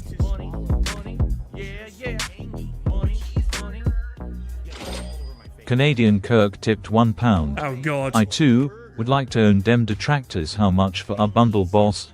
And are dem backs fresh for whippin', you know, in case they don't act right out in dem fields. Canadian Kirk, of course, a known racist in Phil's streaming community. And Phil, of course, doesn't approve that sort of thing unless they're on a soccer account and he tells them who he is by the scenes. Hint, hint. But there you go. Thank you for that contribution. Not Canadian Kirk. I very, very much appreciated. So there we go. Good stuff indeed. That they introduced THX audio to theaters. And at that time, no one knew what it was at all. No one actually had an idea of what THX audio was going to be. And a lot of people thought that it was going to be like overhyped. And we all went to the theater to see Jurassic Park, okay? And we're just sitting there watching. And the first time that T-Rex shows up, if you remember, it shows up in the middle of a rainstorm in the middle of the night. All the people are stuck inside of one of the vehicles that's on tracks. And the vehicle doesn't drive away because it's stuck on the tracks. Like a, how can I say, almost like a train, kind of. And so the T-Rex... Yes, the car. The car was like a train. It's Jesus Christ, yes. It's coming. And they have a cup of water in the back of the car. And as the T-Rex is stepping down, you can see the ripples in the water from it shaking the ground. And the whole theater started going, boom, boom, boom, boom. And it was, first time ever. Is he wrong about that's the first time the DSP, the T-Rex showed up? I don't think that was the first time. I thought the T-Rex showed up before then. You know? Because I thought, yeah. I don't know. Am I wrong? I don't know. But yeah. Is Phil confusing DTS and THX? Is that what is it? THX was introduced in 1983 alongside the theatrical premiere of Star Wars Episode 6, Return of the Jedi. And so Phil's confusing. But Jurassic Park was the first DTS movie. Well, you gotta bear in mind, Phil is going to claim that somebody in his chat might well correct him. Although, I'm going to assume that you guys are more intelligent than Phil's audience are. So, maybe nobody will correct him after all. And if it does get corrected, then Phil will claim, no, that's what I read. He's passing this off as his own fucking knowledge, of course. I mean, but if somebody corrects him otherwise, he'll go, oh, well, I went and read that. I was, the place I read it was wrong then. Anyone really experienced surround sound because theaters didn't do it. There was no home systems that had it. It was absolutely crazy immersive. And for the rest of the movie, you had goosebumps on your arm because you didn't know something was going to jump out. And it was the raptors. You'd hear the raptors coming from behind you and stuff in the theater. And you start freaking out like, what the hell's going on here? Now, surround sound is insanely commonplace. Now, you have it in headphones. You have it in your home theater. But that was the very first experience ever of surround sound in a cinematic experience. So, pretty awesome movie for the time, technology-wise. But the movie itself was great. The writing, the acting. Everyone is great in that movie. So, I strongly, strongly recommend it. See the original Jurassic Park. Skip every other Jurassic movie. They're all suck. Okay. Jurassic Park does actually quite well. Like, also, there are some things that they help themselves. Also, for a mid-90s movie, the effects in that movie are fucking on point for a lot of it, And also, it is quite a bold gamble. Also, you're talking, this is the same sort of time to try to make Toy Story, or close to that time. And you saw how the effects of that movie were kind of janky, with the CGI kind of stuff. And so you got, and yeah. Also, there's a reason though. There's a reason why they try and shot some of the kind of the best scenes at night. Nighttime also makes it a lot easier to try and animate things, you know what I mean? You can get away with not showing as much detail and all that. The T-Rex and the rain as well, and certain light sources can go here. Yeah, but yeah, some of those scenes, they done amazing with the special effects, especially the early use of like CGI in that regard as well. You know, so yeah, it is a very good movie. Okay. Afro Legend says THX was created by Lucas in the 80s. You're talking about DTS. Okay. Ah, here we go. Okay, well, he admits. Okay, well, here we go. Will Phil say that he read something then that is wrong? So he's going to be very technical here. This is the first time that the... He's going to be technical. He corrected you. He corrected you. He's going to be very technical. Yeah, by fucking saying that you were wrong about something. Having fucking forbidden correct you for being incorrect about something. He's going to be very technical. Let's hear it. Legend says THX was created by Lucas in the 80s. You're talking about DTS. Okay, so he's going to be very technical here. This is the first time that the THX audio became mainstream and was in all theaters. Like Jurassic Park, every theater advertises now with THX, DTS, surround sound. I don't think that's... No, but DTS... Oh my god. He just moved the goalpost here. No, Jurassic Park was the first for DTS. But you said it's a THX, which was fundamentally wrong. Jesus, he's gonna be very technical here. Yeah, he's gonna be correct. That's what he's gonna be. He's gonna be fucking correct. So everyone went to the theater to experience the surround sound for the first time. Sorry if I didn't technically call it exactly what the hell it was. No one cares. Okay. Then why bring it up? What the hell would you bring up if no one cares? You tried your best to sound smart. You were called out for it. Somebody corrected you, and you're upset about it.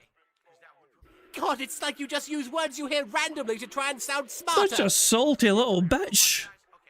I want to hear that again. I want to hear that again. Like this. Oh my god. You know, I'm going to rewind that entire segment. Because I think it's a glorious example of Phil trying his best to fucking consider some sort of authority and something only to fucking be proven wrong 1 minute later. Alright? Let's hear it. And as the T-Rex is stepping... Oh, I need to go back forward. We're going to go back, Marty. We're going back forward. So hold on, I think we're gonna go back here. So here is the full. Here it is in full again. Fuck it. Actually, the first movie that they introduced THX audio to theaters, and not at that time, DTS. no one knew what it was at all. No one actually had an idea of what THX audio was going to be. And yeah, but it's been around since the 80s, the Star Wars, but whatever.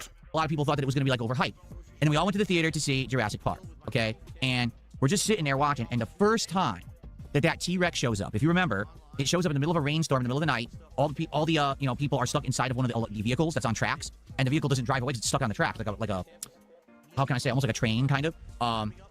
And so the T-Rex is coming, and they have a cup of water in the back of the car. And as the T-Rex is stepping down, you can see the ripples in the water from it shaking the ground, and the whole theater started going boom, boom, boom, boom, and it was first time ever that anyone really experienced surround sound. Because theaters didn't do it. There was no home systems that had it. It was absolutely crazy immersive. And for the rest of the movie, you had goosebumps on your arm. Because you didn't know something was going to jump out. And it was the raptors. You'd hear the raptors coming from behind you and stuff in the theater. And you start freaking out. Like, what the hell's going on here? Now, surround sound is insanely commonplace. Now, you have it in headphones. You have it in your home theater. But that was the very first experience ever of surround sound in a cinematic experience. So, pretty awesome movie for the time, technology-wise. But the movie itself was great. The writing, the acting. Everyone is great in that movie. So, I strongly, strongly recommend it. See the original Jurassic Park. Skip every other Jurassic movie. They're all suck. Okay. It doesn't take long. It doesn't take long, which is good. Afro Legend says THX was created by Lucas in the 80s. You're talking about DTS. Okay, so he's going to be very technical here. This is the first time that the THX audio became mainstream and was in all theaters. Like Jurassic Park, every theater advertises now with THX, DTS, surround sound. So everyone went to the theater to experience the surround sound for the first time. Sorry if I didn't technically call it exactly what the hell it was. No one cares. Okay. That whole segment. He spent so long trying his best to sound intelligent and smart and informed about something, only to be immediately shut down. And then tried to say, no one cares. No one cares. Phil, you tried your best.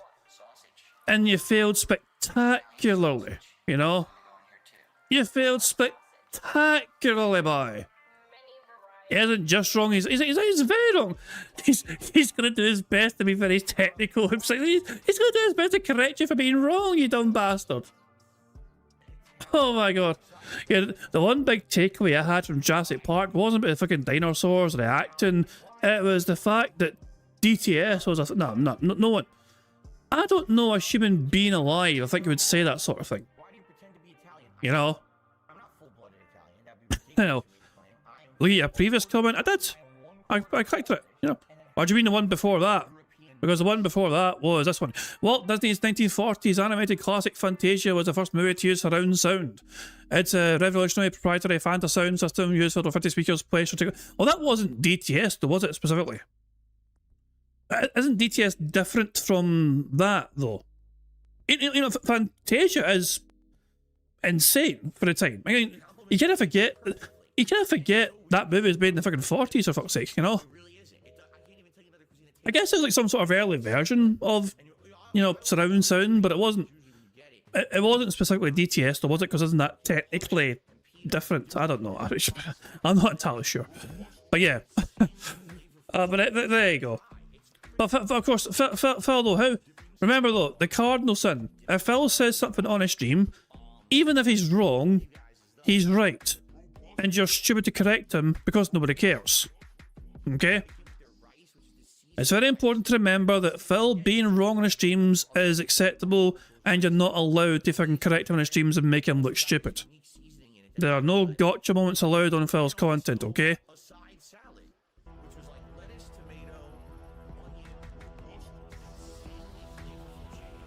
Alright, so. Anybody care what this guy thinks? No! How are you guys doing? Let's see what you got. Basically, that's all I got to talk about today. I just wanted to get caught up on the few things there. And but nothing! Again, you bring nothing to the table, nothing to the stream. No, just no talking points, no thoughts about nothing. You show up, you schedule, money, cards, and then Q&A and waiting for more money.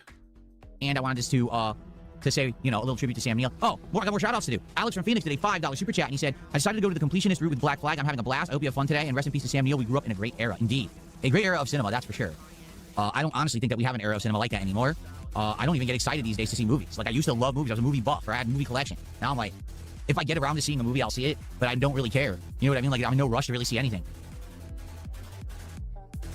Okay. I mean, that's a very debatable topic, what the best era of cinema was, because obviously you've got, there's like, the 90s were pretty fucking good for movies, you know what I mean? But people would obviously argue, you know what I mean, the 80s are also very fucking stellar, you know? And yeah, the 90s had plenty of stinkers. You gotta bear in mind, the 90s you could argue had more movies than usual.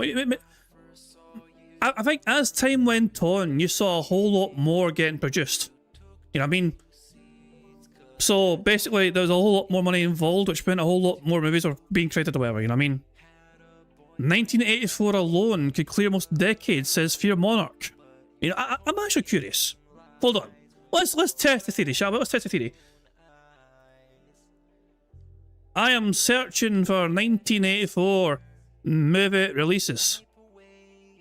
Here is a domestic box office for 1984. Alright, let's have a wee gander at this then, shall we?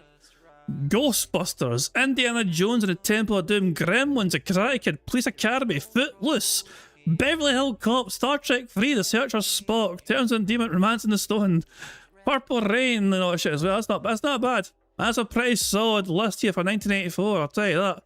And then also I did the box office numbers as well, you know what I mean? But yeah, it's a pretty fucking solid list here, you know? That's a hell of a top 10. Any other year, so, well, I'm on this list here. Any other year, we can compare it to, you know, fucking, we can come up with a different year if we want to. I'm trying to think here, any other good ones? I'm trying to think, what year did Jurassic Park come out? Was that 95 or? It wasn't 95, that's for sure. Was it 94 maybe? Or was it 96? I feel like it was. When the hell did Jurassic Park come out? Was Jurassic Park? It wasn't 1993. Oh, shut the fuck up! Okay, calm down. It was 1993. Fuck me. Right. There's your top 10 for 1993. Jurassic Park #1, The Fugitive, The Firm, Sleepless in Seattle, This is Doubtfire, A Decent Proposal, Aladdin, Cliffhanger, A Few Good Men, Free Willy, Groundhog Day. Okay, 1993, also a bit of a banger. Okay, that's a very good number. Okay, and going down further here, Demolition Man was also 93. Cool Runnings. Okay, not an Oscar movie, but Cool Runnings is fucking cool. Fucking Dave. Hey, Phil. But Groundhog Day, and going down even further here, Nightmare Before Christmas, an absolute brilliant movie. You know, Adam's Family Values. So many good ones. 1993. 1993, solid fucking number. Okay, there we go. 93 is fucking up there as well. God damn, man. But as I'm saying, there's great arguments to be made about, you know, what era, what year was the best year for movies were. You know what I mean? It's fucking insane. But there you go. So thank you very much, by the way, for Kel Detson for the 199 super chat. It says it's like $25 a ticket now. Yeah, movies, going to movies these days is yeah. It's kind of like I guess fucking overinflated, man. It's crazy, man. I used to be so affordable to go to movies, you know what I mean? But these days it's just so much inflation. It really is. You want to check 1977 Star Wars year? No problem. I've got a feeling this might not be as prominent, by the way. But we'll check the Star Wars year, okay? 90. Actually, we can. Actually, that's as far back as we can go. So we don't have a whole lot of range here. But Star Wars Episode 6, A New Hope. Actually, that's 4. Sorry, that's Episode 4. My bad. My 4. The Deep, The Spy Who Loved Me. Oh God. Exorcist 2, The Heretic, The Turning Point, Looking for Mr. Goodbar, Saturday Night Fever, and Close Encounters of the Third Kind. That's not bad. That's not bad for your numbers, yeah. I mean, you compare that to, like, you know, current day, you know? Well, let's do 2025 as a fair. Minecraft was #1 in the... Yeah. You compare it to current day. This is last year's fucking list, you know? And it's like... There's nothing there that kind of makes me go, oh yeah, and then yeah, wow. No, it's just... There's nothing. By all accounts, I have heard good things about Formula 1 the movie. I have heard okay things about that, you know?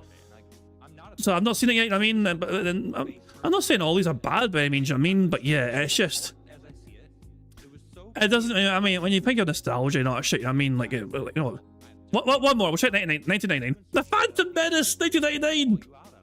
Oh god, yeah.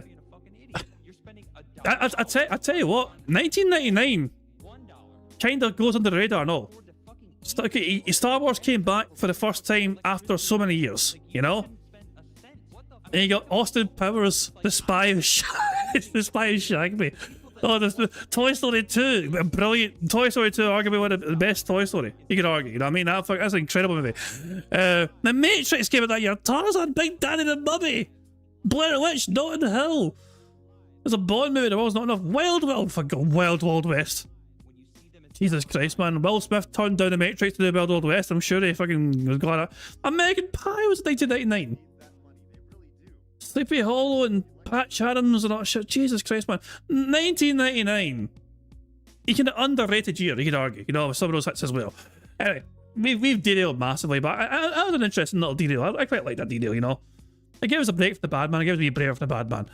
So there we go. Yeah, Wild Wild West had potential. You know what I mean? There was potential there for Wild Wild West to have been more than it was. I don't know. I don't know what it was. Maybe it kind of just felt a bit too forced in terms of like some of the scenes, some of the comedy. They try to force too much in, and it was kind of overly convoluted. It kind of went off the rails, didn't it? You know, it had so much potential though. It really did. Anyway, that's enough derailing. Let's get ourselves back to bingo, shall we? That's an interesting, nice little trip down memory lane though. You know, with some of those movies, you know, good stuff. Anyway.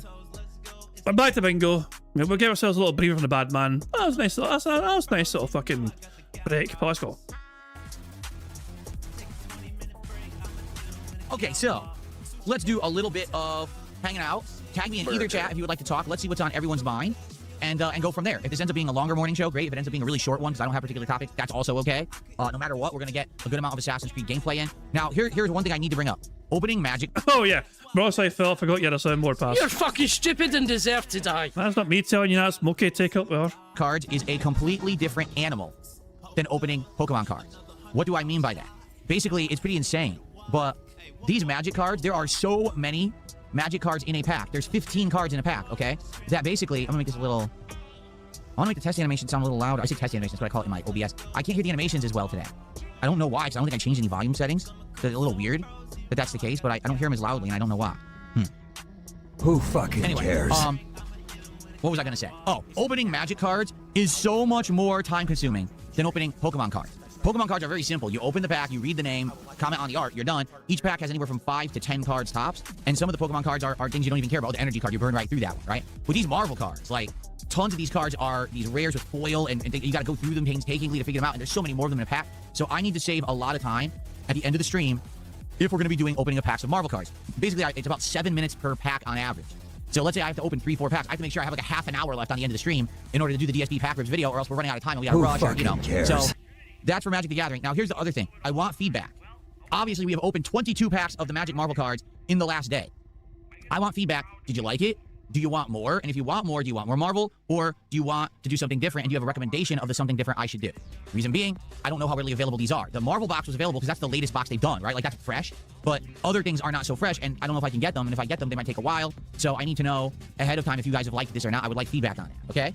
Who fucking Shout out to cares? Supportive Support, who has gifted a sub over on Kick. That's our first sub of the day on Kick. So thank you to Supportive Support. Who fucking cares? Right. So Sonny said that 1204 is the view count, which caused this. What did it cause? It caused this. So hold on. Sharing the class, but 1K viewers looks like the streams and both. Hold on. Wait. And this is a tweet from Dark Age of Storm is retweeting you saying he's trying to get Phil in trouble. Team YouTube, DSP Gaming, Nicole DSP is using AI viewing bots in his stream right now. Okay, I don't mind. I'll do that. We'll see what happens. But there we go. But yeah. So Phil, at this point in time, 1,165 people watching the stream. And why is there 2 screenshots? Yeah. Why is this the same screenshot twice? Did you post this twice by mistake, Sonny, like in terms of the picture? So, Core pretty sure you spot a difference. It's the same fucking picture. What the fuck? Yeah, but there you go. But yeah, and just so yeah, Phil's stream is getting botted, and as far as I'm aware, he's not alerted. Usually, you're meant to alert YouTube if you think you're being botted. I don't think Phil has taken that action yet, you know. So I mean, it might be in YouTube's best interest to be aware of this, so they can take appropriate action and try and clamp down on those shenanigans. You know, I'm just saying. You know, just saying. So there you go. So good stuff indeed. Anyway, let's get back to the bingo and let's crack on with things as things stand. So the car's doing quite well, as you can see. We've got 2 free spaces, but we've got a free space ready for the begging, and the sit snorts and burps counter is also going quite strong as well. Got a few things ticked off too. We can see some of Freck, we can see some of Phil. I appreciate that. We're now at 71 of support already. Thank you guys so very much. Can we get our first tip of the day? We got super chats, we got kicks, we got subs, we got everything but a tip. Can we get a tip via PayPal? That'd be great. Yeah, okay. greedy piggy prick. What's up, Cold Christopher? How are you? Professor Kovu says, I've been watching your XCOM series on demand. I was sad when Mitt Romney died, laughing out loud. Anyways, when you play the new Star Wars XCOM, can you make one Mitt Romney? I don't think I'm playing the new Star Wars XCOM, because you may not realize this, Professor Kovu. That series kind of flopped. We started playing it, and it was actually doing really well. But after a few, sessions of doing it, essentially it kind of died out in popularity, and people were saying the game got too grindy, because basically I couldn't just keep going with the story. The enemies were too high level, and I would have had to grind a lot to level up my characters to continue, and people did not want to see the grinding. They were like, nah, this grinding is boring. So I ended up dropping the playthrough and never finishing it. Now, many years later, I gave it another go, not with XCOM, but with Mario Cross Rabbids Kingdom Battle, which actually plays just like XCOM. I thought, ooh, maybe if we have this Nintendo IP combined with XCOM, that this would go well. No. Once again, people complained it was too boring, too slow-paced, didn't like it. I did beat that entire game because I liked it, but the playthrough did not do well. So, since I've played those couple of games, I actually never continued with any kind of XCOM-style gameplay. It just doesn't seem to work with my audience. And I'm well aware there's people out there who do XCOM regularly, and they're known for it, and they get tons of views. It's just, that's not my audience, sadly. Who fucking cares? I agree, the Mario Rabbids game was great, and I loved it. What brand of panel is this behind me? Divoom Pixu 64. And you're saying the resolution is high? It actually isn't. It looks high because it's so set back there. It's only 64 by 64. That's it. They have another one where the frame is smaller, but it's higher resolution. So you can actually put even nicer animations on it, but it's smaller anyway, so you can't really see it as well. I haven't looked into it. They might have another one by now because I bought this 2 years ago. So maybe they have another frame by now that's bigger and better. If they do, maybe I'll get it. Because to be honest, I think I would like a bigger frame. This is kind of small in the background now with my setup, but, Who fucking cares? Nothing here says my feedback is I love that you're trying other TCGs. I enjoyed the Magic openings. I like mixing in new TCGs, but keep Pokemon as the main cards. This is great content. I think Pokemon will be the staple. Whenever there's a new Pokemon set, if I can get my hands on it, I will. Like, I'm actually very excited for the Pitch Black coming in the next week. That's really cool that for the first time we're going to be doing a new set on release. That's really exciting, right? Really cool. But, yeah, I think that variety is the spice of life. That's what works with my gameplay. So it also makes sense that with the TCGs, maybe we should try to get variety and mix it up. You know, some people are saying maybe you should try One Piece. Maybe you should try Yu-Gi-Oh! I don't know anything about Yu-Gi-Oh! Zero. At least I know something about One Piece because I've seen the anime to some extent. I've read some of the manga. I played games of One Piece. I don't know jack diddly about Yu-Gi-Oh! So I'd be staring at cards like I don't know what anything is, you know? But I think that the One Piece could work, but I don't know how available and expensive they are. I've heard that they're actually some of the most expensive cards ever, so I don't know if I'd be able to get them. Who fucking cares? All right, first tip of the day is coming from Comedy Master 9000. It is $5. Thank you, Comedy Master. See, I can hear the sound effect, but it's really low. I don't know why. It's really low. It's bizarre. He says, rest in peace to Sam Neill. Any favorite movies from the 90s? The Rock and Terminator 2 come to mind? Oh, too many to name. Too many to name. I'd have to actually look at like some of the most popular movies of the 90s to answer the question. But, I mean, like I said, I was a movie buff at one point. I loved movies. They were part of who I was. They were part of my hobby. Like, I really enjoyed watching movies, collecting movies. And then I'd say probably in the last 10 years, that all went away, where I just stopped really caring. Likely because I just don't really like a lot of modern movies. You know what I mean? I think they're not as good anymore. So, that's what happens, I guess. Fire7672, thank you so much for 42 months as a member of this channel. Thank you. Thank you to Skilleris, who has just rated with 26 viewers. Thank you, Skilleris. It's boring. You're I appreciate boring, that. In fact, here, let me take a look here. Skilleris, can I get to your channel?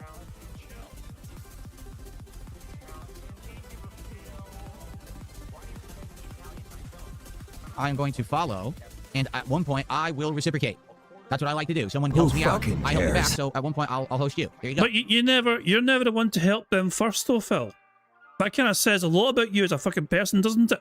Someone else has got to fucking make the first move always when it comes to you. Which says a lot about you fucking... You're never going out your way to do someone a solid. You're always waiting for them to do you the solid first.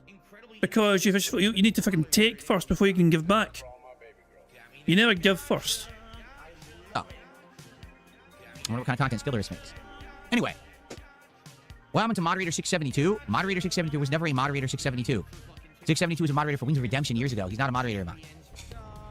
What a silly question. Nothing here says, you know, you don't have to buy an entire box, even if you one-off packs of Yu-Gi-Oh! Or Lorcana or whatever. Fun to sprinkle in other TCGs. Let donators choose what TCG pack to open, maybe. Here's the catch. I did my research. It is insanely strongly recommended you never, ever buy single packs unless you physically go to the store and they have a box and you pick them yourself. Reason being, apparently there is a really bad rampant problem with resellers going through boxes, taking the hits out, and then selling the ones they know don't have hits in them at full price or even inflated price. So if you try to buy those single packs online, basically, you know, it's terrible. You know what I mean? It's just you're basically just gonna get a bunch of commons no matter what. And if you're opening it just on the curiosity, oh, I wonder what the set looks like and how it works, that's one thing. But if you're hoping that maybe you'll get a hit and you'll have a cool card to show off to your audience, you're not going to get it just buying the singles online. Case in point, you can literally buy single packs anywhere on the internet instantly right now. I'm not kidding. You can buy an infinite number of single packs right now. They're just an infinite supply because they all make insane money on them and there's no good cards in them. It's the boxes that you can't get right away. The boxes you have to order, they have to be shipped because there's limited supply, you see?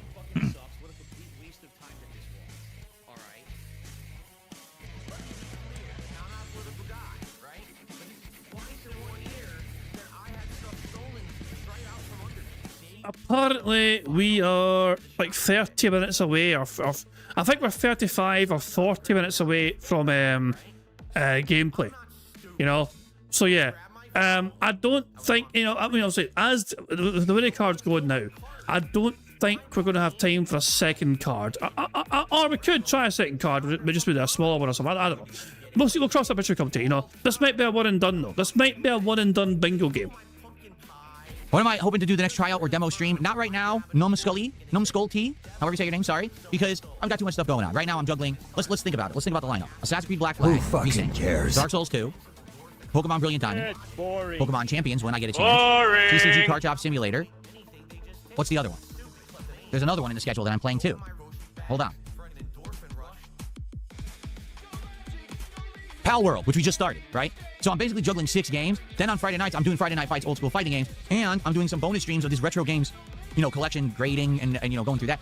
I'm doing so much right now. There's just no way that I could go ahead and do another game right now. It would make no sense. I wouldn't have time to play. But it is the summertime. There is not a ton of new games coming out. In fact, taking a look at the lineup of what's actually coming up in the next couple of months.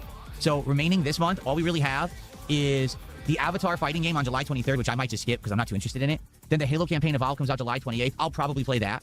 Marvel Tokon's open beta starts July 24th, so I'll probably check that out. Then the next new game, which again, I don't even know if I'm playing it, is Beast of Reincarnation, which is the new game from the makers of Pokemon. It's a Game Freak, but it's nothing like Pokemon. That comes out August 4th. The actual release of Marvel Tokon is August 6th. Here's a War E-Day. Beta starts on August 6th as well. And then there's nothing all of August until the end of the month when we get Metal Gear Solid Collection 2 and Resonance of Plague Legacy. So we're going to have pretty much the entirety of the middle of August to do whatever. Maybe then we could jump into some new nights of doing stuff. And I see what you're saying. You know, there's Monster Hunter games and stuff we could check out. You're right. I never even played like a Monster Hunter Stories game or whatever. And people say that they're good. But right now we just don't have any time in the schedule with all the stuff that I'm juggling, okay? Make the bad man stop. So nothing here says, it's true about what you're saying about single packs. I know what you mean. However, there's something called sealed blisters, not a pack from a box, if that makes sense. So you're saying the single packs that are in the cardboard specific packaging and they would hang them from hooks at the store, right? Are those guaranteed to be good? I'm curious because I've seen them. I haven't thought about getting them, but I wonder if those are are those guaranteed to be good, or do they have a way to mess with those too, is what I'm wondering, right? I don't know how those work. Are those completely randomized chance if there's something good in them? I might have to look into that. That's like me fucking buying a lottery ticket. But I'm like to the guy, hey, before I buy this, is this going to win me the lottery? Like, how the fuck, what sense would that make? Okay. F1 Dynasty cards have $1 million hits. What the hell is F1 Dynasty? What is that? I don't even know what that means. Save Us GTA 6 says, well, technically every pack you buy can be a scam. You can easily just weigh packs and know if there's hits or not. I would think you can't weigh a whole box, right? Like the Japanese boxes are sealed and you have to zip them open to actually get to the cards. So you know it's not open, or you'll be able to tell if another seam was open and re-glued, right? And you're saying you can weigh the box. Yeah, but let's say a box has 5-6 hits, right? Because they are. The Japanese boxes, you're guaranteed to have like 5 hits. You don't know what hits are in there. Even though the hits may weigh more, you have no clue what the weight is. You know what I mean? And the box is going to be variable because no two boxes is going to have the exact same 5 hits in it. So I don't know if weighing boxes works, right? I can understand weighing individual packs, perhaps.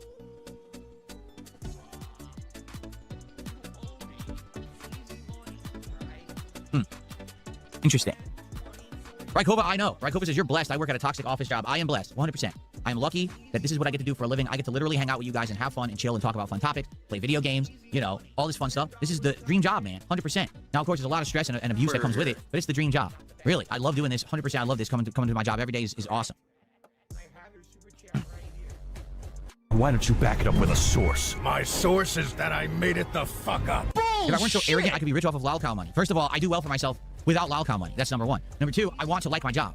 I'm not a drama guy. I don't care about drama. So getting rich by any means necessary is not something that I'm interested in, nor I would. You are literally doing the exact thing right now. Am I crazy for saying that he's doing literally this with the car stuff right now? Like he doesn't have a passion or a joy. He genuinely has no actual interest in this card shit. But he's literally doing it so he can make money from his audience. That's literally his sole motivation, is to get money from them. Oh my, he's such a shit. Thank you very much to Vanguard for popping your 2 months bingo by me. He's saying, Phil, shut the fuck off. Shut the fuck up and turn off your RGBs. Oh god, I wish you would. Yeah, you get why I'm fucking going. It's the double standards here. He is sitting here. He has been talking like fucking crazy. We're about to get a second free space just from Beggs alone because of the Pokemon card talk. But the Magic the Gathering card talk, he doesn't give a shit. It's about the card shit. He's got no desire or passion for pursuing this like hobby, and he's only doing it to try and get as much money from his dumbass audience as possible. That's not. He actually has. He gets more enjoyment from getting paid for this. Like you try telling Phil to do this without getting paid money. Like if he had a passion for doing the pack shit, then he would do it on his streams without money involved. Simple, you know. But no, he won't do it. He ties it to money, and that's the true fucking passion right there. Would enjoy. So right now, I love my job and I do good at it and I do well, you know, making a living doing it. I could do better, but I would hate my job. So what's the point? I just fucking get another job, or I do whatever. The whole idea is to have the perfect combination of loving what you do for a living and being good at it and being successful, and I am. You know, am I the biggest guy doing this? No, I don't need to be. I'm happy where I am, and I'm actually doing quite well for myself. So I'm good. Much rather do this than go on Lolcow Live and embarrass myself every 5 seconds to try to get, you know, contributions. I don't care about that. So Robert Ding says modern packs cannot be weighted for hits. Sleeve blisters are safe, but they do come with the same risk as any product because they can be resealed. It's all so exhausting and complicated, right? Lorcana is cheap right now. I have not looked at Lorcana at all. At all. So I really don't know anything about Lorcana. Who like fucking cares? Right now, I really enjoyed the Marvel TCG stuff. That was fun with Magic the Gathering. But it takes a long time to get through Magic cards. So I'm debating if I should continue to do those all the time or only mix them in, because I don't want to spend 45 minutes to an hour at the end of every gameplay stream opening cards. With Pokemon, we're done in 5-10 minutes. These are taking an hour. You know, there's so many. You bought them!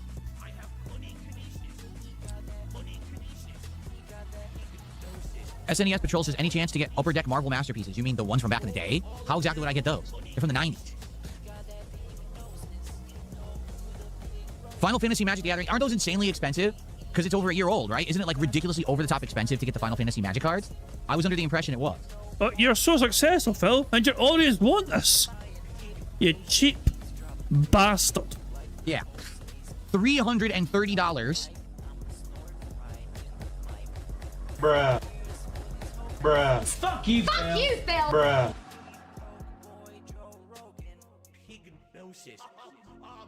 What is this? Someone's trying to sell a single pack for $144.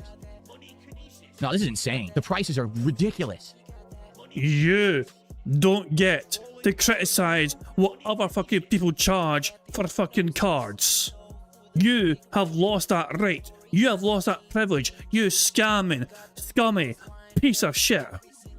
Don't you fucking dare try and fucking take some sort of fucking moral fucking high ground and try and fucking complain about what other fucking people charge. You don't have the right to do that as you sit there and beg your audience for $250 fucking dollars at the very least to fucking open some premium Pokemon pack. Oh, are there different ones? I'm so confused. I'm seeing, so there's no Final Fantasy VII. It's just Final Fantasy in general, all mixed together. The prices are all over the place, and yeah, huh. Here's one for $210. The prices are wildly different. So I wonder if it's dependent on how reliable someone... Oh, here's the... You guys are talking about The Hobbit? There's The Hobbit right there. So that releases on August 14th. And man, the price is high on that box. They're charging... Of course, it's a reseller, but it's $250 from the reseller.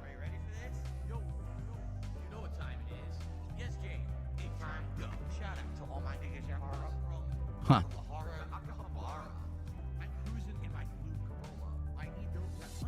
They have Avatar, The Last Airbender. I didn't know that. They have everything. Oh my god. They have like every possible thing. Yeah, they do. Who fucking cares? You've got to be kidding me. They're selling, listen to this. They're selling a deck box that looks like the Buster Sword from Final Fantasy VII.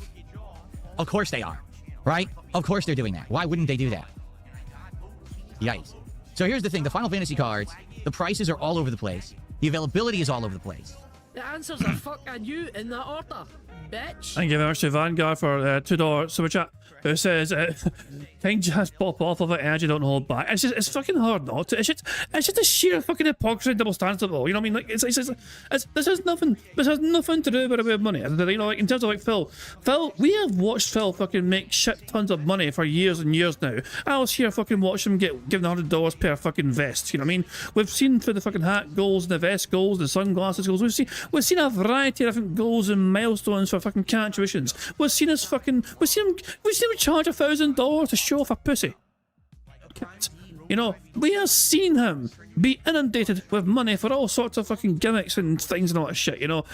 But it's just like, as I'm saying, so it's got nothing to do with him receiving money. It's fucking more to do with just, like, he sat there, like, minutes ago and said, like, he doesn't want to debase himself by doing, like, content he doesn't have a passion for. He's not about chasing that fucking bag. He knows nothing about Magic the Gathering shit, and yet he bought the $100 Magic box, you know, just because my audience suggested it, so I should do it. You know, it's like he's literally doing this in a bag. He can't play more Pokemon Champions. He wants to, but he can't because he's in it for the bag. You know, he can only play it once a week because his audience don't want to give him enough more money to play it. Even though he's craving playing the game, even though he wants to fucking play it more than once a fucking week because he's in it for the fucking bag. It's just a fucking sheer hypocrisy, a double standards. I'm fucking trying to pretend that he's got some joy and fucking passion for what he fucking does. No, he fucking doesn't. That joy and passion lost long fucking ago. For fuck's sake, it's just what the fuck, man. It gets infuriating. It really does get infuriating. The fucking it's just double standards. It's hypocrisy. It's a fucking bullshit. It's a double speak. It's like fucking and like I hope you know what. Phil, I hope every single one of Phil's fucking fans bankrupt themselves in financing Phil. I have zero patience and sympathy anymore for his audience because we have fucking warned him for years now what this fucking idiot does with the money that they give him. Spoiler alert, it goes on fucking spending it on fucking more Pokemon shit and Magic the Card Garden shit so he can fucking ask for you to give him even more and more and more and more. It'll never end. Shout at spiders in the house. You don't pay rent. Fuck off. And thank you, Vanguard, again for $2 super chat. It says that Marvel MTG box is more than 100, more than 100, more like 200. Well, he got the wrong Marvel box, I think. But he bought the wrong version. He thought he was getting a box, I think, that was going to give him the potential to get a pricey one. But instead, he bought the wrong thing because he's a stupid bastard. But thank you for that super chat. That actually gives us free space. I think we've had like free $2 super chats, which means that's like $6. So yeah, that's a free space courtesy of that super chat. Cheers for that. It's fake indie indeed. So now we're closer to a full house now because of that.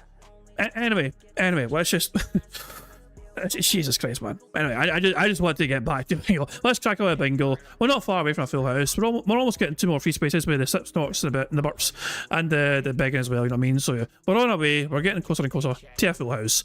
Then we can enjoy marbles and just call it a night. They're expensive. Like from what I'm seeing. So I could get a box of the booster, which is, it's exactly the same. Oh wait, this is Japanese edition. Oh jeez, that's Japanese. That's why it's cheaper. So this is it right here. No, they're not even readily available. Like the boxes I'm seeing, they're already on back order. You can't even get it until maybe next week, if that. And the price is exorbitant. So for a box of 30 packs, which is the equivalent. Yeah, it's the equivalent of what we just did with Marvel, the 30-pack box, right? So the Marvel box is new, and I want to say I got it for under $150 because it was new, okay? Final Fantasy sells for $330 for the same box. And like you said, this is not even this isn't the collector's box. This is the standard booster box. So there's not even going to be good cards in there for the most part. So it'll be nice to see the different Final Fantasy characters, but it's too expensive. That's the problem with this shit. You gotta get it new, and if you don't, when it's new, it's priced out. It's just way insanely over the top expensive. Like, what's the reason? I don't know. What's the reason to ask your audience to fucking give you $100 to watch you open like one pack? Like, you have, this is infuriating. It's literally infuriating. I'm watching a scammer complain about the price of money he may have to fucking pay. He's gonna get it back anyway. His dumbass audience are eating this up right now. Why is he actually upset about the price of these fucking cards?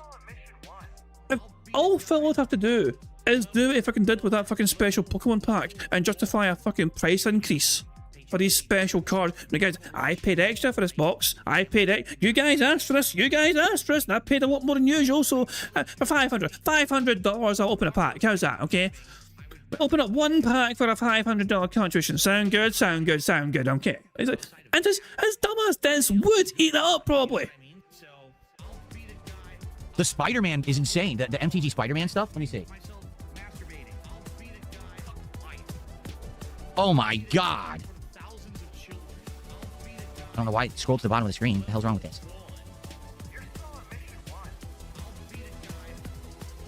Wow.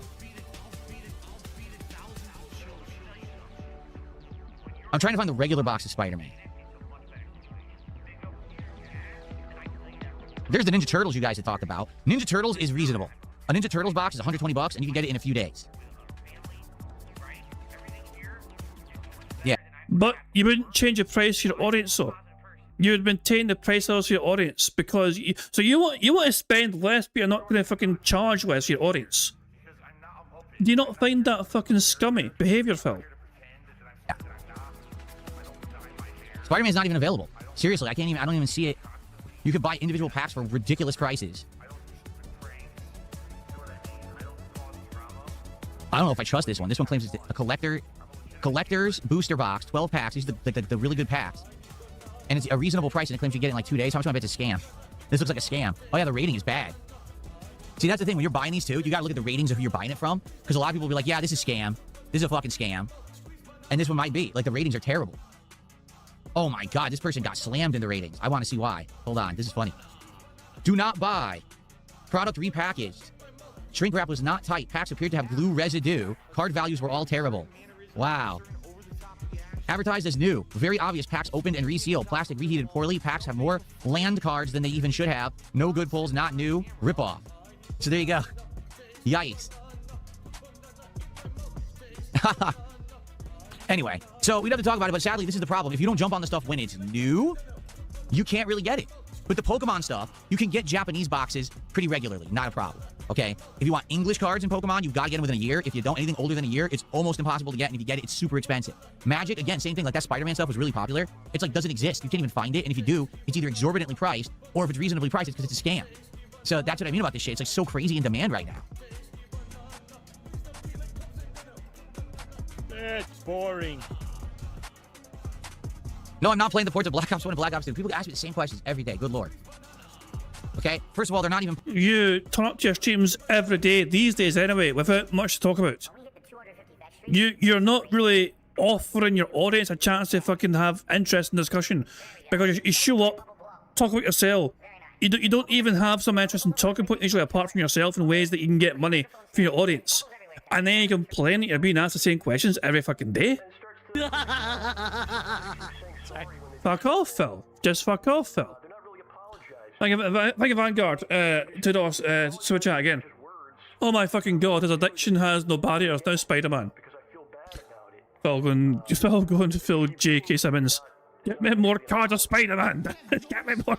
I need more cards of Spider-Man. Oh god, it's just... It never ends. It never fucking ends. It will never end, you know? And he's got the fucking audacity, bitch of mind and moan about the fucking price of these things. He would make it back, like, he would make the box, if he spends $500 in the box, he's making at least double, if not treble that, back from his audience at least. But apparently that's not enough for him. No. Phil's got to fucking spend as little as possible and try and get it back as much as possible in return. He wants a fucking tenfold return. Like a greedy little bastard it is. Oh hell. You think, and here's Phil, he's pretending to have passion. Again, if he was truly passionate and enjoying the card stuff, a successful person like him wouldn't actually balk at the fucking price tag of this, you know? He would see the value there and he'd think, well, that should be good for me, you know? It's an expensive thing, but I have passion for this thing. They're reputable, they're trustworthy, I've got a chance of getting something special, I would like to go. No, but instead it's like, no. It's not, he's not thinking about it from a fucking passionate fucking pursuer of the cards, he's thinking about it from a fucking financial point of view. And he's like, well, if I do this, I might not get back as much money from my dumbass audience on stream, so I better not. Ports. All it is they straight up made it so that you can play Black Ops 1 and Black Ops 2 from the PlayStation 3 on PlayStation 5. They did no graphical improvements, no control improvements, absolutely nothing. And it's the base level games. They didn't even port the patches that they used to improve the games as they were out those years. So if you want to play absolute base level Black Ops 1 and 2 on PS5 on a PlayStation 5 controller without the features of the PS5 controller like adaptive triggers and stuff, yes, that's what you can pay money for. I'm not doing that. If they had actually put effort in and said, we're going to make it so it looks better, it runs better, it controls better, and there's features, I would have paid for it. I'm not going to pay for them to say copy-paste, like Control-C, Control-fucking-V, and give them money for that garbage that's going to play like garbage. And I don't want to play on a PS5 controller regardless. I want to play on mouse and keyboard because I want to actually play with top-of-the-line controls like I have now, and it's not on PC because they're lazy fucks. They just wanted to make a quick buck this summer because the last Call of Duty flopped. Look who's fucking talking, you greedy fucking get. I feel like I'm going in circles with this idiot. I really do. I swear, it's like, is he lacking the self-awareness to not understand how much of a fucking scummy piece of shit he's being right here, man? Like, what in the fuck, man? And yeah, it's the same bastard that bought the same version of Street Fighter 6 3 separate times. One for Xbox, one for PC, one for PS5. He bought the same game 3 times, $100 each time, by the way. He bought the special edition 3 separate times across 3 different platforms. That's all this is. This isn't their effort to like, oh, we want to have a modern, version of Black Ops 1 and 2 where a modern audience can play and see the differences. They don't care. This is a money grab. That's why they're charging money for it to begin with, even though it's the same exact games. They didn't put any effort into it. So I don't care whatsoever about Black Ops 1 and 2. I'm not spending money on it.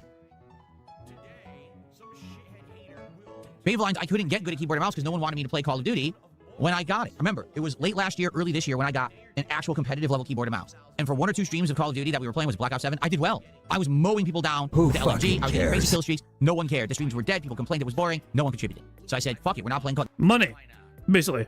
Phil wanted more money for playing it. He didn't get the money, and so he quit playing it. Even though he liked playing the game, and he was having fun, and he was enjoying it, the streams were dead. As in, he wasn't getting $150 every single time playing the game, so he said, fuck this shit, I'm out. Well, maybe Phil, that, you know, now that you have your fucking Pokemon cards and your Magic the Gathering cards, maybe people would be inclined to watch you play it again, you know?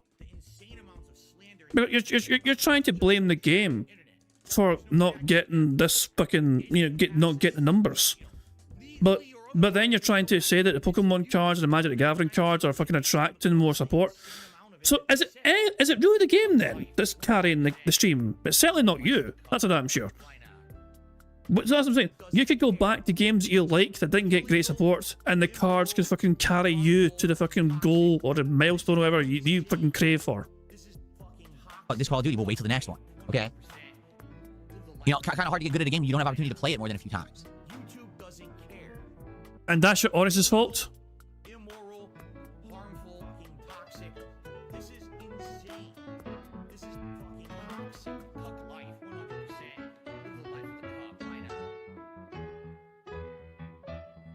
Okay.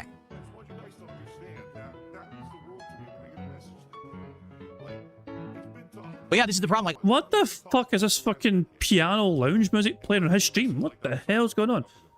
Right, as things stand on Bingo, we have 6 free spaces currently as things stand.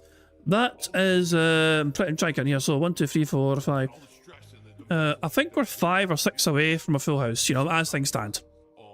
But we are like 20 minutes away from gameplay starting. So let's go back to a photo finish. Like, for example, we're going back to the card thing. I would like to do Final Fantasy Magic cards. I would love that. I love Final Fantasy. I've played them all pretty much, right? I know almost all the characters. Maybe I wouldn't know the characters from like 12 or whatever, right? But for the most part, I know all the characters. I played all the major ones. I know all the different parts of it. You know, probably all the items and everything, locations will all be in there. I know them all. I would love it. But they're not available. If you get them, they're insanely overpriced. You don't even know if they're legit. That's the problem. Everything has become like you have to get it at release, and if you don't get it at release, you're fucked. The Marvel cards just came out, so that was easy to get. But outside of that, like getting the older ones, forget it. Spider-Man's like non-existent, you know?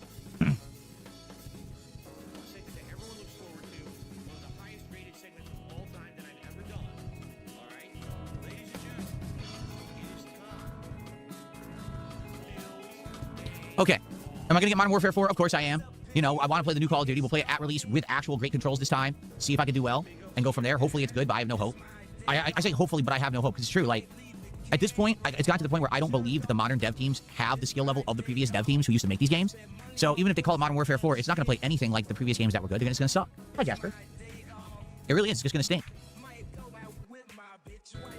I am stunned that he has not mentioned that DSP tried it today. As today is the day he's eating DSP. He's like, that is today. Like, he is doing that today, and he's not even mentioned it once today, which is fucking bizarre.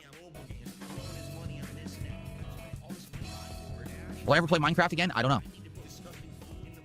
We played it a year ago. We got bored of it, so that's why we're not playing it now.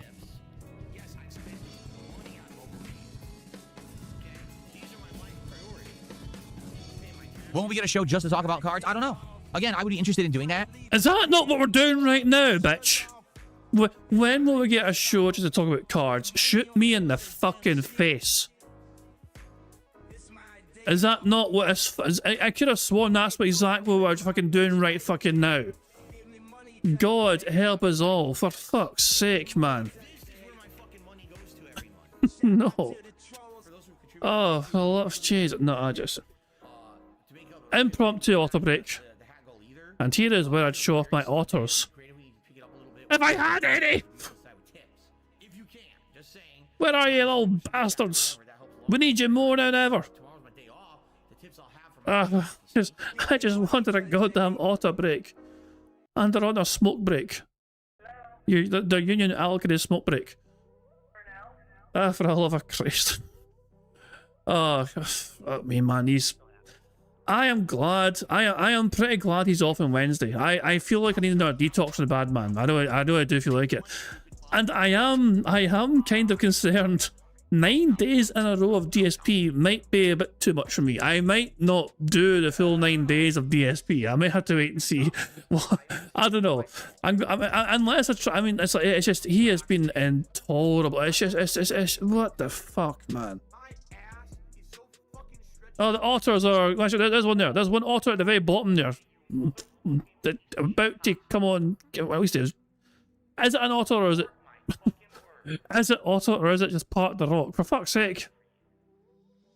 Why are the otters not on screen? There's a whole lot of action happening here with the water going mental with the otters. I feel like there's an otter there but they're not fucking on camera. I give up. I give up. No bastards are not coming on stream. Ah, hell. Maybe they'll come back later on. Well, I don't know where we fit into the schedule. I don't know how often to do it. I'm not sure. We haven't really gotten to that point yet either. What's the total worth of the TCG Hall of Fame? Who fucking 280. cares? Oh, no, this is like 260 now. It keeps dropping in price. 120. So right there, that's 380. That's about 100, so 480. That's about 50. So 530. 555. Who fucking cares? 570. These are about 13. Give me your money. Give me your money. That's about like 610. That's about 13. No, that's about 15. So 625, 640, 650, 60, 70, 80, 90. Oh shit, thank you very much to WPIG and their viewers for raiding the stream. Very kind of you indeed. Thank you very much, Wambo Bambo. I think in WPIG form the Wambo Bambo McGee or whatever. But there you go. Thank you very much to WPIG viewers. If you're going to stay, please feel free to stay, of course, and enjoy the bingo stream. But yeah, if you're going to go...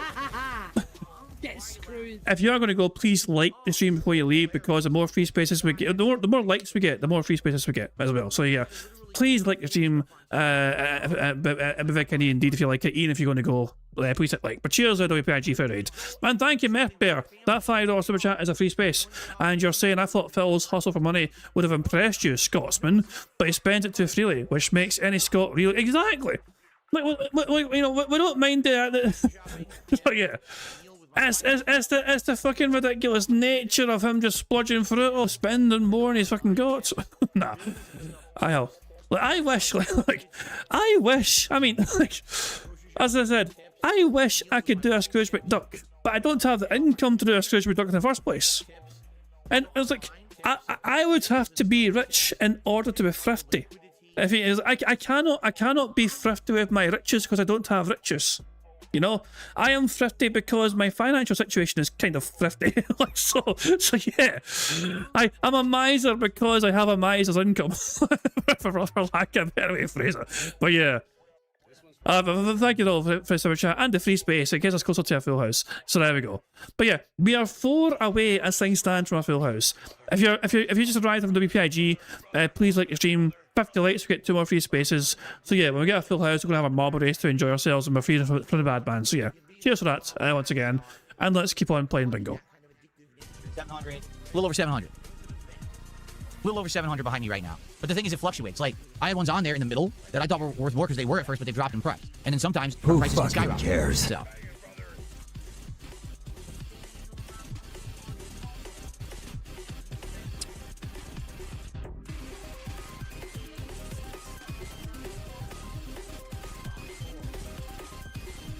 The fact I know that offhand is wild. Well, we've been putting them up there, so I know what the values are, at least from when we put them up there, and that's the thing. They fluctuate. So, even though I'm saying 700... No, it's actually... I never even thought about that. He actually has memorized the values of all these fucking cards on that wall.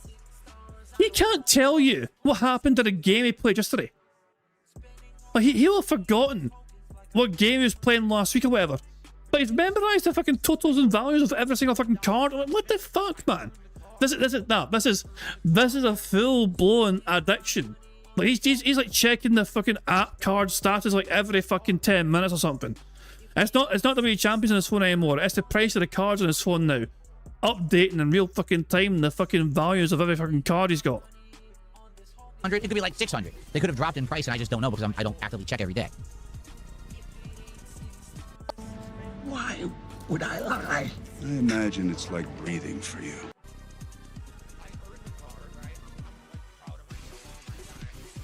Yes, I'm going to play Wolverine.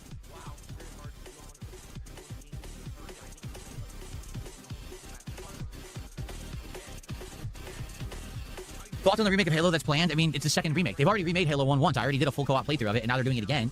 Because probably another generation of people have never played it. I'm going to play it. And this one apparently has some added missions and content, which is nice, but I don't foresee having any longevity. We're probably going to beat it in a few streams. It's short. Halo 1 is a short-ass game, and you can literally run by every enemy in the game. I'm not exaggerating. You can run by... Well, that is what you fucking did, because you weren't fucking trying... You weren't about trying to complete the game normally. You're just trying to finish the game as fast as you could so you could upload it as fast as you can, because you were trying to fucking spam your content.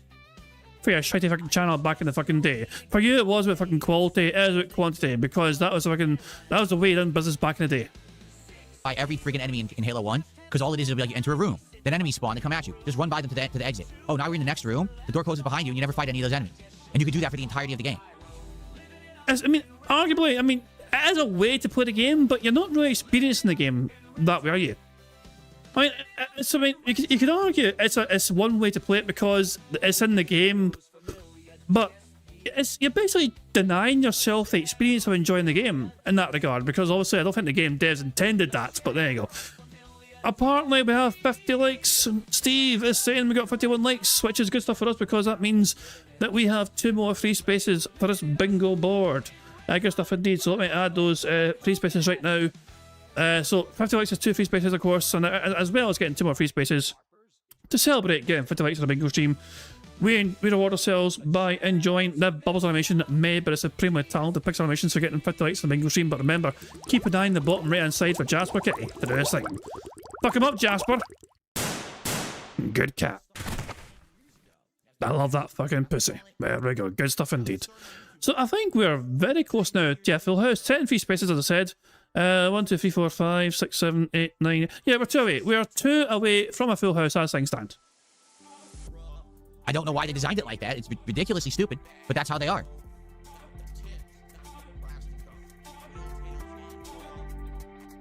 I just find it funny because when I was playing through them, you know, as a YouTuber, people were like, no, you're lying. That's not how it's played. Like, no, you can do it. And then I did it. Like, I proved it definitively in my playthrough. But you were drunk at the time, Phil, and you had a fucking game guide as well to try and turbocharge away for the games as fast as fucking possible. Like, your experience of playing the game was not sure the game was, you know, it wasn't, you didn't really play it like a gamer, you know. You played it like you had a fucking, you played like a game journalist. Like you had a deadline to get through it as fast as fucking possible. To meet some sort of arbitrary deadline, you know? So you never really played the game, in my opinion, if that makes sense, you know? I just ran through the entire game, and people were like, we're not supposed to play it like that. And I was like, then why? Then why can you? You know? Why can you do that? Why did they make it like that? Why didn't they? It doesn't make any sense. They could have easily just said, you must defeat the enemies before you can leave. But they didn't. It's weird.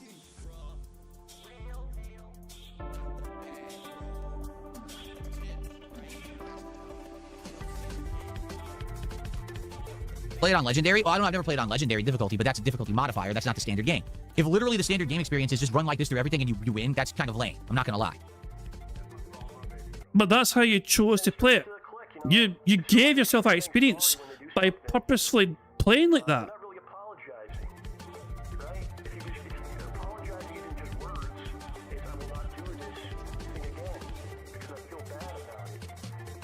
Okay, we're going to hang out for another 5-10 minutes, and then we're going to get into Assassin's Creed Black Flag Resync, okay, everybody? You're going to beg some more, you little bitch?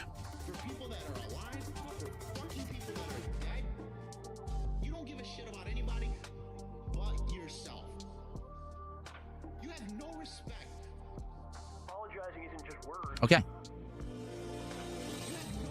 I'm excited for Assassin's Creed Hex. Why would I get excited for anything new Assassin's Creed? Did you see Shadows? It was awful.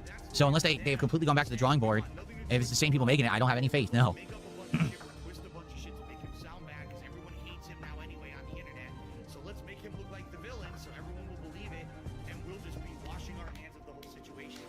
Of course Resync is good. Resync is good because it's an old game. It's Black Flag. They didn't make this. All they did was port it and add new features. And the new features are nice, I'll admit. But they didn't make this game.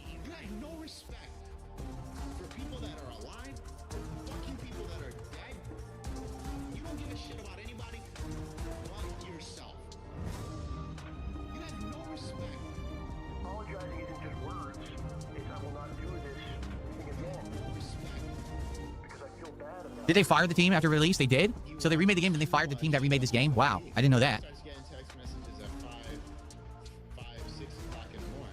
Will I watch The Odyssey by Christopher Nolan? No. I haven't seen his last few movies. I never saw Oppenheimer. So, no, I doubt I'll see the Odyssey. Why he's even texting. And it's not even coherent. So you start wondering if the guy... How is Power World 1.0 compared to the early access 2 years ago? It's more polished, but it feels like the same game to me. You can definitely tell that the mission order is a little different and everything. And the world is a lot less wonky, like the frame rate's smooth and everything. Of course, I'm playing it on PC, and I played it on console the first time. But definitely it's a fun, smooth experience. Graphics are great on PC. But outside of that, it seems like it's the same game to me. Maybe I'm wrong, but it seems pretty similar.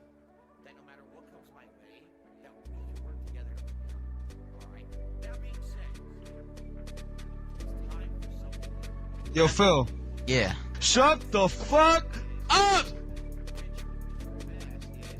Apparently, the new Doom DLC is supposedly the best Doom, according to Doom experts. I don't care. Modern Doom experts don't affect me in any way. You know, I played real Doom in the 90s, which this current Doom is not. And I don't really care about what they're saying about that DLC. The base game was okay. I liked it better than Eternal, but I didn't like it as good as 2016.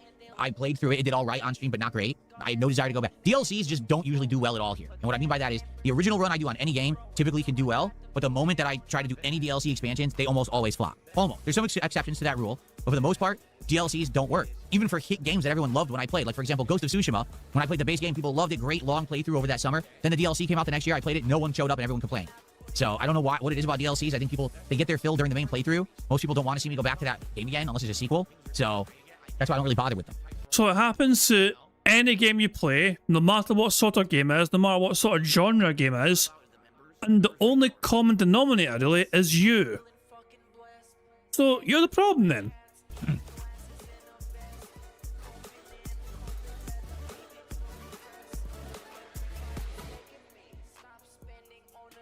Okay.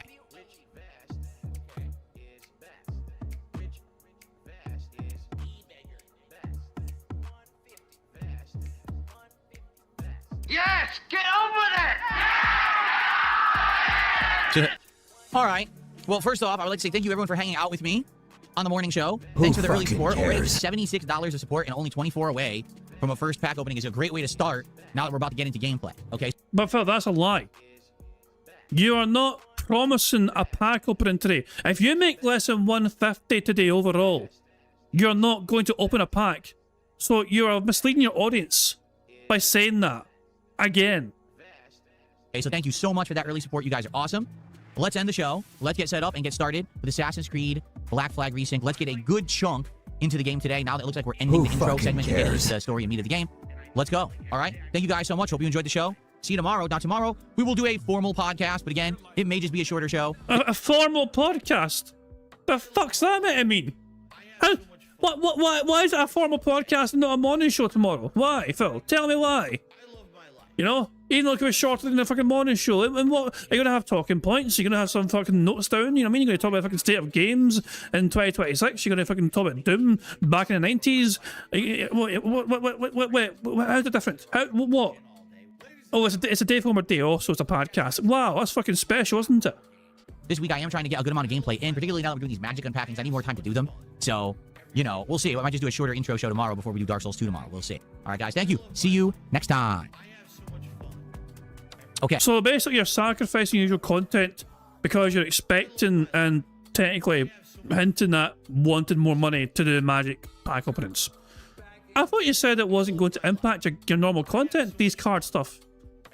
You claimed the card stuff wasn't going to be detrimental towards your gameplay content or your usual other content. But here you are having a lot less time than usual on your podcasts and your morning shows and even your gameplay streams to dedicate to card shit. Once again, you misled your audience. Get fucked, dents, who don't fucking like seeing the card stuff and only want to see them play games. Okay. All right, we're gonna get set up. I'm gonna get my coffee and everything. Let's go. Let's switch everything over. Chocolate Fuzz says, check your tips. Oh, has a tip come through? A tip did come through. It didn't pop up. Give me your money. Give me your money. Someone tipped me $1 and said, their name is Steve Jones, and they said, I like how some people like to complain you're not old DSP anymore when for over a decade they made hate videos and spoiled every one of your opportunities and made you go PG. Now they complain that DSP... Wait! We spoiled every one of Phil's opportunities.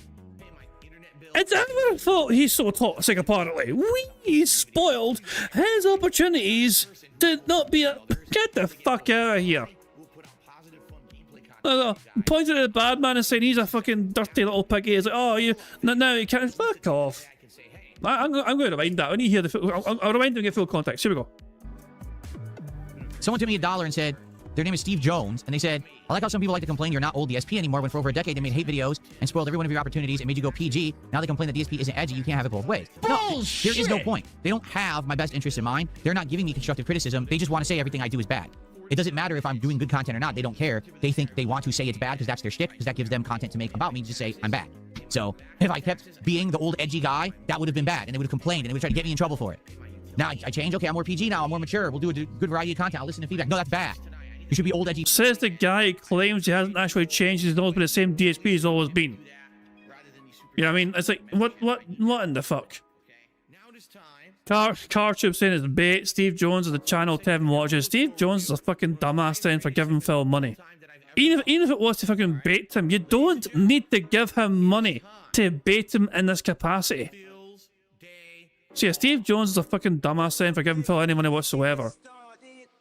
That's just my take on that. But you give him any fucking money, then you deserve to get fucking mocked, in my opinion. So there you go. Now I change. Okay, I'm more PG now. I'm more mature. We'll do a good variety of content. I'll listen to feedback. No, that's bad. You should be old edgy Phil. He was better.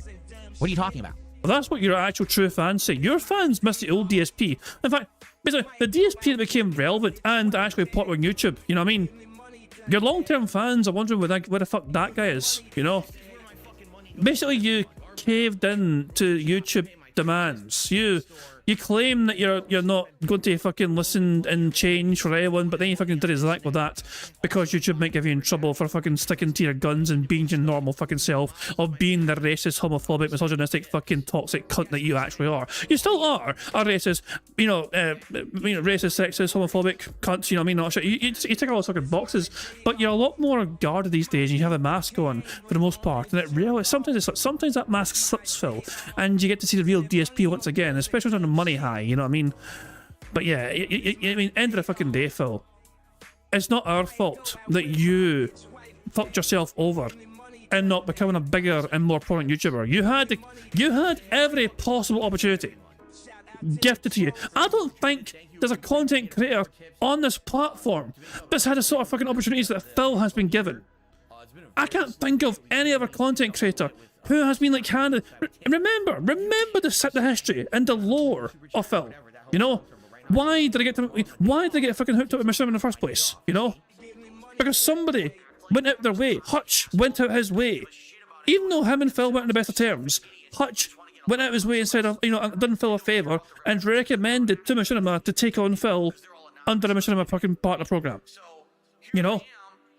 That sort of, and that opened the fucking floodgates for Phil to fucking actually fucking make an impact. You know what I mean? And he milked the ever-loving shit out of that views-based contract that Machinima gave him. Machinima were dumb as fuck to give him that fucking contract, you know? But Phil, to his credit, and I will credit Phil for this, he absolutely squeezed every single possible penny as possible out of that contract. Yes, he killed his channel. Yes, he destroyed his fucking channel by uploading 50, 60 videos a day. Trying to get as many views as fucking possible, as fast as possible, quantity over fucking quality. But he manipulated the ever-loving shit out of that situation for money, baby. You know? But that's what I'm saying, that he gets these opportunities time and time and time again, you know what I mean? And when that went to fucking shit, he went on Blip. And he had a fucking chance to fucking be a poster boy for fucking Blip. And what did I fucking do? Hello, Jew. And that went to fucking shit, you know?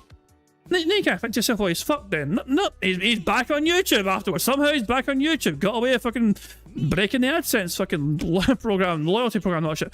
The breaks he's had. The breaks that he's fucking gone time and time and time again. Never mind fucking things going wrong when I went back to YouTube, not shit. Never mind with the fucking adpocalypse and fucking taking up Twitch live streaming as a fucking. He was against live streaming for the longest fucking time. He hated the concept of live streaming. He thought it was only for something like, oh, it's like I hate live streaming. Like, he talked down about the other gaming content creators that live streamed because they're doing fake reactions and they're stopping the gameplay every 5 minutes and shout out a contribution, and he's not about that. It'll be too intrusive for the gameplay and all that fucking shit, you know? And lo and behold, he does live streams, he gets wheeled out, and all of a sudden Phil loves live streaming. It's the best thing ever. Wow. He won't talk to his audience though because that's too intrusive, you know?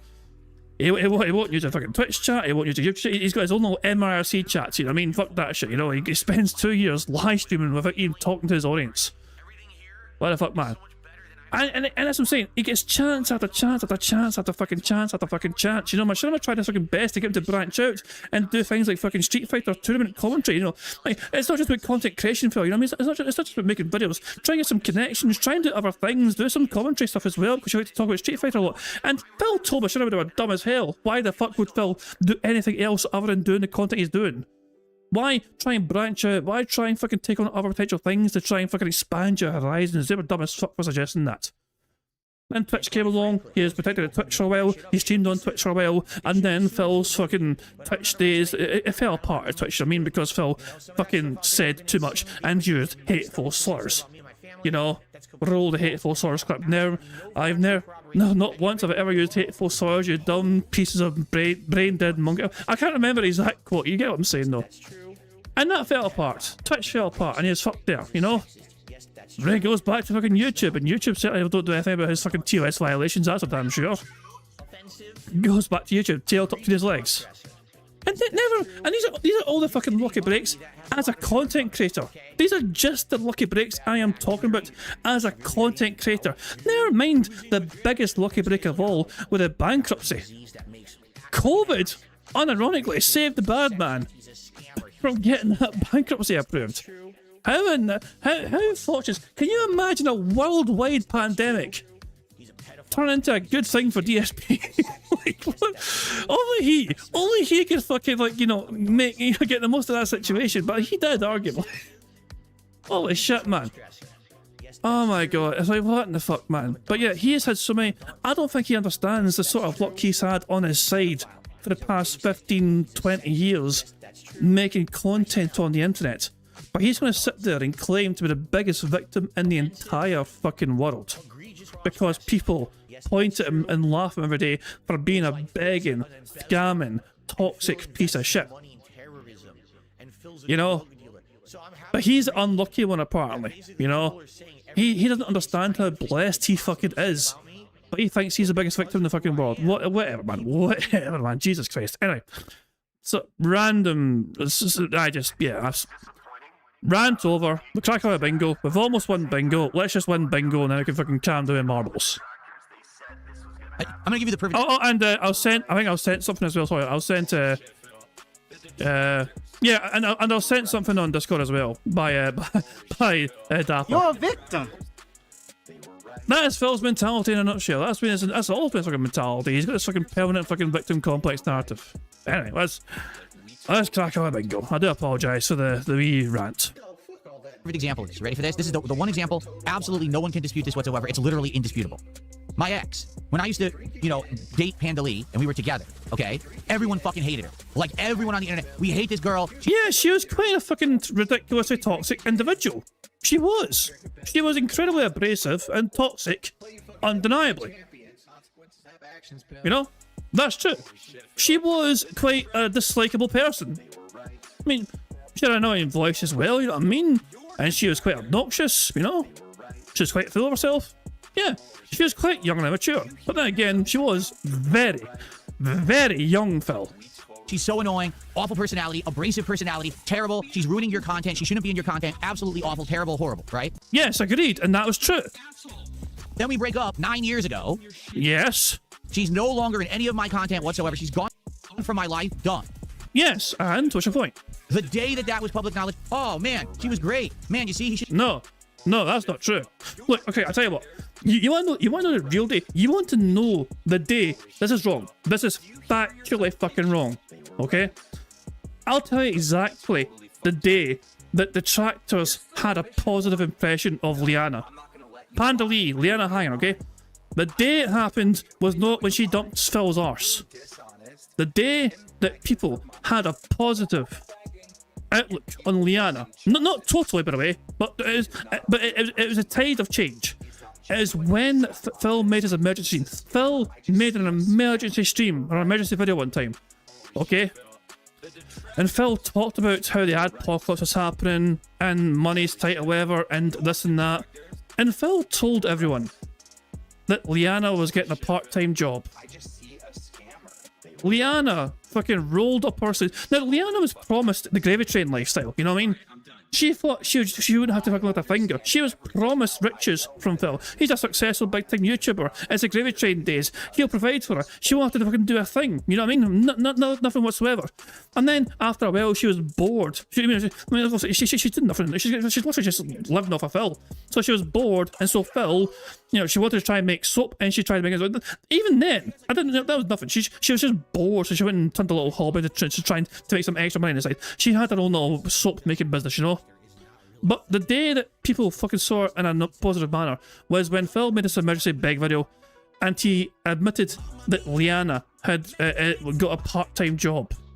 She actually went out her way. Phil wouldn't do it.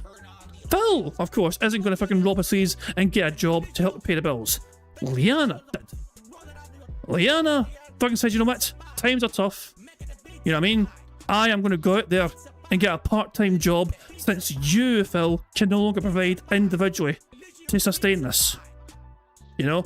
She grew the fuck up. You know? She was still annoying and abrasive, but she showed some maturity to actually go out there. She could have just said, fuck this shit, I'm out right then and there, and don't tell sorry arse, you know what I mean? But she wanted to make it work. She was actually in love with this idiot, you know? To the point where she actually went out there and got a job in the real world. Which was not what Phil promised her. But she fucking went and done it anyway. And she kept making her daft soap as well, dumbass blackcurrant tart soap or whatever, you know? Or Kentish rain soap or whatever it's fucking called, you know, all these different fucking flavours, not shit. But nah. The day that she got a job is when detractors kind of thought, you know what, she's actually showing some maturity there. Phil's not going to get a job, but she's going to fucking do it instead. Fair play, you know? We still didn't really like Liana, but we actually gained respect for her that day. Some respect anyway, we gained for her that day, you know? That is what happened, okay? That is the day the detractors turned a bit. That was when it started to turn anyway, okay? Phil is completely full of shit here. By trying to say the second that he got dumped by her, everyone's like, oh, Liana's the best. No. That's not the case. Should have been with her. Oh man, he's a real loser for breaking up with her. Wait, what? You fucking hated her. Wait, he's a real loser for breaking up with Phil. You said it was mutual. You said the parting was mutual. Are you trying to claim you dumped her? No, she dumped you.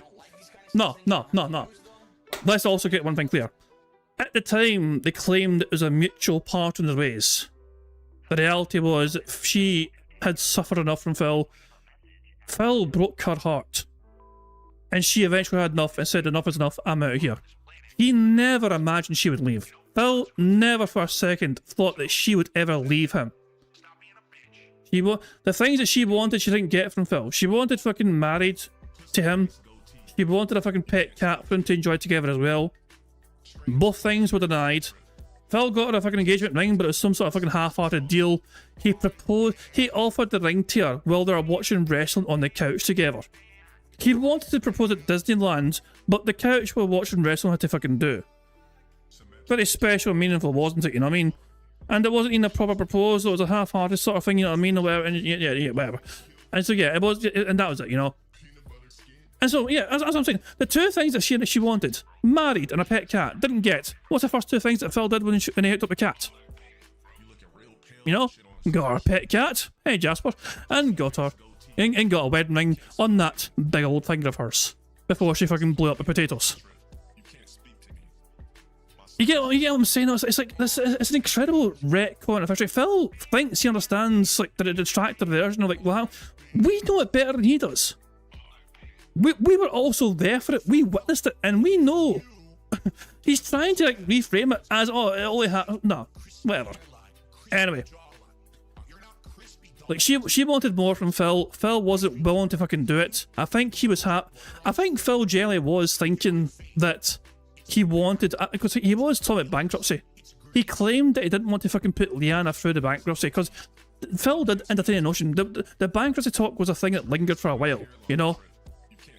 And he claimed he didn't want to get married before potentially going bankrupt because it would force Liana into that as well and put her on a hook for it.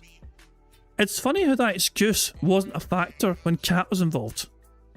Makes you think. Maybe Phil didn't want to marry Liana. I don't know. Who knows? You know, only Phil really fucking knows whether, you know, what he wanted from that fucking relationship. I don't fucking know. But all I know is that Leanna wanted more, Phil wasn't willing to give it, and yeah, she dumped the sorry arse. And Phil's like, wait a second, now I've got to do my own laundry, what the fuck's going on? Anyway, let's just... I'm going to wind it so we can get full context, but this is bullshit from Phil, right? No one can dispute this whatsoever. It's literally indisputable. My ex, when I used I just disputed it, but I disputed it, and am I wrong? I don't think I'm wrong. to, you know, date Pandalee, and we were together, okay? Everyone fucking hated her. Like, everyone on the internet. We hate this girl. She's so annoying. Awful personality. Abrasive personality. Terrible. She's ruining your content. She shouldn't be in your content. Absolutely awful. Terrible. Horrible, right? Then we break up 9 years ago. She's no longer in any of my content whatsoever. She's gone from my life. Done. The day that was public knowledge, oh, man, she was great. Man, you see, he should have been with her. Oh, man, he's a real loser for breaking up with her. Wait, what? You fucking hated her. You literally, every moment that she was in content, everything was bad, bad, bad, terrible. She ruined everything. So now she's out of the content. Oh, what a terrible decision. What an idiot. He broke up with her and this and that. See what I'm saying? And that is the one. No one can actually dispute that because that's exactly what happened. That's not, though. I literally just proved it wrong. I literally proved you wrong. I mean, bitch, I witnessed this. I was there. I mean, not literally there, but I remember this. You know, people's opinions on Liana started to turn around on a... it was still negative for the most part, of course. But people started thinking more positively towards her when she actually rolled up her sleeves and got a job. The one thing Phil wasn't willing to fucking do, she fucking went out and did it herself. You know? To fucking to get more money for the fucking household because Phil's fucking streams weren't doing as well lately. It was like overnight, the attitude toward her broke because she was no longer a part of my life or content, and immediately the detractors love her, even though they fucking hated her 20 seconds earlier. Not true. So, yeah, absolute nonsense. So, yeah, that's why I don't ever listen to anything they say. They don't have anyone, no best interest. They're not giving me any constructive criticism. It's just always move the goalpost. It's never good enough, so they keep making content. That way they feel better about themselves. Shut the fuck up, you fucking grooming cunt.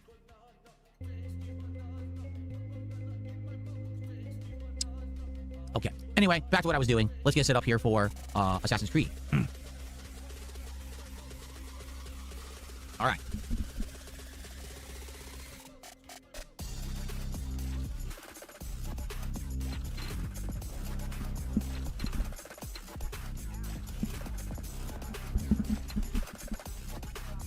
Okay.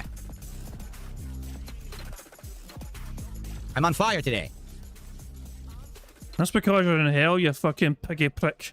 For all the fucking sins you're committing. She was only 17, you sick bastard. I forgot to turn off my effects.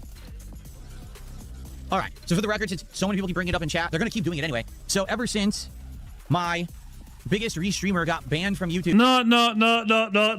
There's no way. There's no way. Is he trying to fucking imply that Raw Phil somehow has a hand in Phil getting view-botted here? There's no fucking way. There's no fucking way to fucking do this. They're going to keep doing it anyway. So ever since my biggest restreamer got banned from YouTube and then got told not to restream me on Kick, they've moved on to go do it elsewhere, which I don't care about, okay? Do. You absolutely fucking do. And I can prove it to you. I can actually prove it to you. Because Phil absolutely fucking had an absolute meltdown over somebody just posting... Wait, hold on. Let's see if I can find it here. Let's see if I can find it here. It was a funny little video I saw. Yeah, here. This thing right here. Okay? So hold on. Juicy one. And I'm also going to reveal... Doesn't matter. But watch what happens here. Hold on. Paradox Rift box off stream a couple weeks ago. There Wait were for some it. good hits in there. Wait till you guys see what I got. We're going to have some big additions. And there it is here, okay? Sneed Cobain. With this message here, okay? In the chat. Raw, Phil, Rumble, Twitch. That's all I said. 4 words. Just those 4 words, okay? Was what it said. And check out Phil's reaction to these 4 words. The Wall of Fame tonight. As a result, I'm going to add these hits that I got off stream to the Wall of Fame. You're going to love it. Here it comes. Wait for it. Here it comes. You're gonna love it. Wait for it. 4 words, remember. 4 words. Hey, Sneed, you're about to get banned. No, really, you're about to get banned. Why the fuck would you say that in my chat, you asshole?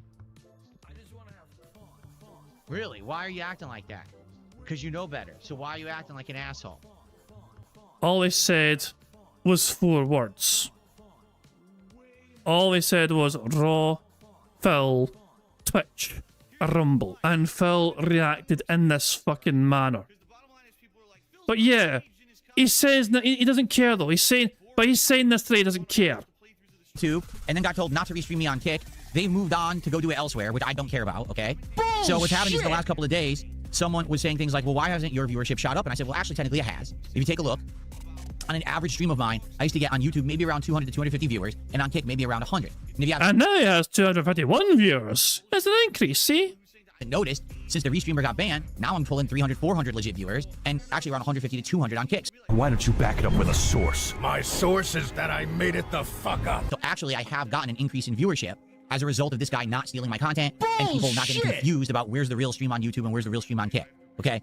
All of a sudden, in the last 2 days, someone is view botting me on YouTube. It's not me. I don't want any view bot views. They don't mean anything, for the record. You get nothing out of view bot views. You get absolutely no extra revenue, and they don't count towards your total view count either. YouTube is actually... But it's still good for you though. It's still good for you as a streamer to look like you're popular. Because if someone's browsing streams to fucking watch, then they're going to see your view with 1,000 plus viewers and think to themselves, well, this is a popular stream. Let me check out and see if it's worth watching, and maybe I'll contribute to it if I like it. So it benefits you. For somebody to do this on your behalf, if it's not you, benefits you. Because it's potentially going to attract more of a lukewarm, you know, the casual audience might fucking go in and see for themselves what's going on in your stream. Quite good at detecting view bots and erasing those from your results so they don't count for anything, okay? This has happened. I've been view botted tons of times over the years. Ever since I became a full-time YouTuber, streamer in 2021, it literally will happen maybe 5 times a year. But then why does Raw Phil have anything to do with it now? If it happens multiple times to you and it's happened multiple times in the past, then why even bring up Raw Phil? Someone for some bizarre reason will come by and view bot me. I don't know why they do it. It doesn't affect anything at all. It doesn't harm me, nor does it hurt me. It just is. So whoever is actually doing it is wasting their time and money. It doesn't help me. Like I said, no one's going to come to the stream because they say, oh, Phil has more viewers today. You know? That is categorically that's false. I've explained to you how this fucking works. Look, if you guys are browsing gameplay streams or any streams, if you guys are looking for a stream to watch, does the number of viewers impact your potential interest in going to that stream? I would like to think it probably would. Because if multiple people are watching a stream, you're going to think to yourself, wait a second, this is kind of popular. What's going on here? It's natural. It's a completely natural fucking thing. It's going to catch your eye. Oh, no, that's not going to happen. Nor is it going to hurt me. YouTube doesn't hold you accountable for it because they know that you're not doing it. You know, I'm not the one doing it. Why would I care? I don't make any money off of it, so why do I give a shit about how many viewers it says I have on YouTube, okay? So, I don't know what's going on. Obviously, there's probably someone doing it. I can't. The thing is, there's no way I can stop it. If someone view bots you, you have absolutely no way at all to see your real views. But you can definitely let YouTube know. I mean, there's nothing stopping you from telling YouTube, hey, someone's viewed up my stream right now. Please do something. There's nothing stopping you from doing that. Nor can you turn it off. There's no defense against it. Okay? So, member bomb. My biggest fans are idiots. Thank you very much to Sonny. Sonny has got 5 members to the channel. Very kind indeed, Sonny. That's a full house then. Those memberships have gone to Filthy to Redemption, Twitch Sopaman, Train 007, Prone Meh, and Was 7218. If you are one of those 5 individuals who have received a membership, make sure you thank Sonny for being good to those memberships. And of course, thank you, Sonny, for saving us from the bad man. Very kind indeed. So we got 11 free spaces, so we'll tick these off. 1, 2, 3, 4, 5, 6, 7, 8, 9, 10, and 11. Full house? Oh boy. How exciting. Anyway. And we have the most cursed bingo background image there's ever fucking been. Yeah, it's been a wee while since we've seen this fucking bad boy, but yeah. Yeah, that's in there. There we go. Try and get that out of your fucking memory anytime soon. You probably won't. But there we go. We're free from the bad man though. I mean, I do think, let's hear the end. I want to hear the end of his fucking ridiculous rant. And then we'll just do marbles, okay? So let's hear the end of his ridiculous rant. I can't, the thing is, there's no way I can stop it. If someone view bots you, you have absolutely no way at all to see your real views. Nor can you turn it off. There's no defense against it, okay? So it's likely a detractor who, like, doesn't want people to see that my views... No, wait, no, why? Who the fuck? How in the fuck? Dude, the detract? Who the hell? How can anyone logically explain to me how a detractor view button Phil Burnell makes this a win for detractors? How? And oh my god. Oh my god. Absolutely no way at all to see your real view, nor can you turn it off. There's no defense against it, okay? So it's likely a detractor who like doesn't want people to see that my views actually did go up since the restreamer got shut down. So they're artificially inflating the views to say, hey, look, he has so many views, but it's obvious it's a view bot. It's not real. You see, any win for me, they want to try to take it away. In truth, since the restreamer got shut down, yes, there has been more natural viewers on the content. More people are finding the streams naturally as I'm broadcasting. Less people are getting confused when they're searching for me on YouTube and going to the wrong place. That's a good thing. Why don't you back it up with a source? My source is that I made it the fuck up. Okay? Doesn't matter how they're trying to smoke and mirrors hide the results. The results are things have been pretty good in the last week since the nonsense ended. Why would I lie? I imagine it's like breathing for you. Okay? Okay. I am going to go get a coffee. You can go fuck yourself, you delusional fucking cunt. What in the fuck is wrong with this idiot, man? Fuck me. Okay. And then we're going to... Let's get live DSP and mute him, of course. Live DSP is currently a bit of a shame if it drowned, wouldn't it? You know, a bit tragic that. And clearly he knows what he's doing by just driving through. What the fuck, man? He's just driving through shits. No real strategy here apart from just fucking tanking it, face tanking this shit. Awful, awful shit. Slow at 2 AM with a fucking random bizarre fucking super chat. Do you watch police body cam videos? Current DSP is on $110 right now support, so there we go. He's guaranteed one pack opening as long as he gets $40 more, otherwise fuck you. Oh good, the orders are back. Right guys, it is time, thankfully, to take a wee break from the bad man. We got a full house, marbles, and it's time for us now to have some marbles. Before I load at the marbles, let me just check the comment section and see if there's any brand new comments. Hold on a second here. Vega, I thought you, hold on, Vega, I thought you had a marble. You must have a marble for fuck's sake, surely. Does a Vega not have a marble? Let me check. Oh, you bastard, you don't. Okay, I need to add the Vega's marble. He's the latest comment for the marbles. So, okay. Yeah, I don't think he did actually. Oh, yeah, there we go. So, yeah. While I get Vega's marble set up and added, you guys can enjoy some Scottish otters, otherwise known as Scotters. So, but that's not. Well, tell Math to fucking make a comment then, for fuck's sake. You know? If they commented on the community post, they'd have a fucking marble, you know? I'm just saying. But anyway, you guys can enjoy some Scottish otters, otherwise known as Scotters. I will be right back. I'm going to add to the latest marbles now, so when we come back, we'll have some marbles to enjoy. So yeah, be right back. Enjoy the Scotters. Wait, she told me she did, and it's fair to blame you. I will verify that. I will go out my way to well, I'll verify it, and if I find that she's telling the truth, then I won't tell you. I'll be right back.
always think that it's my fault. Drinking gin. Yep, I'm toxic. I love Hulk Hogan's dick. My ass is so fucking stretched.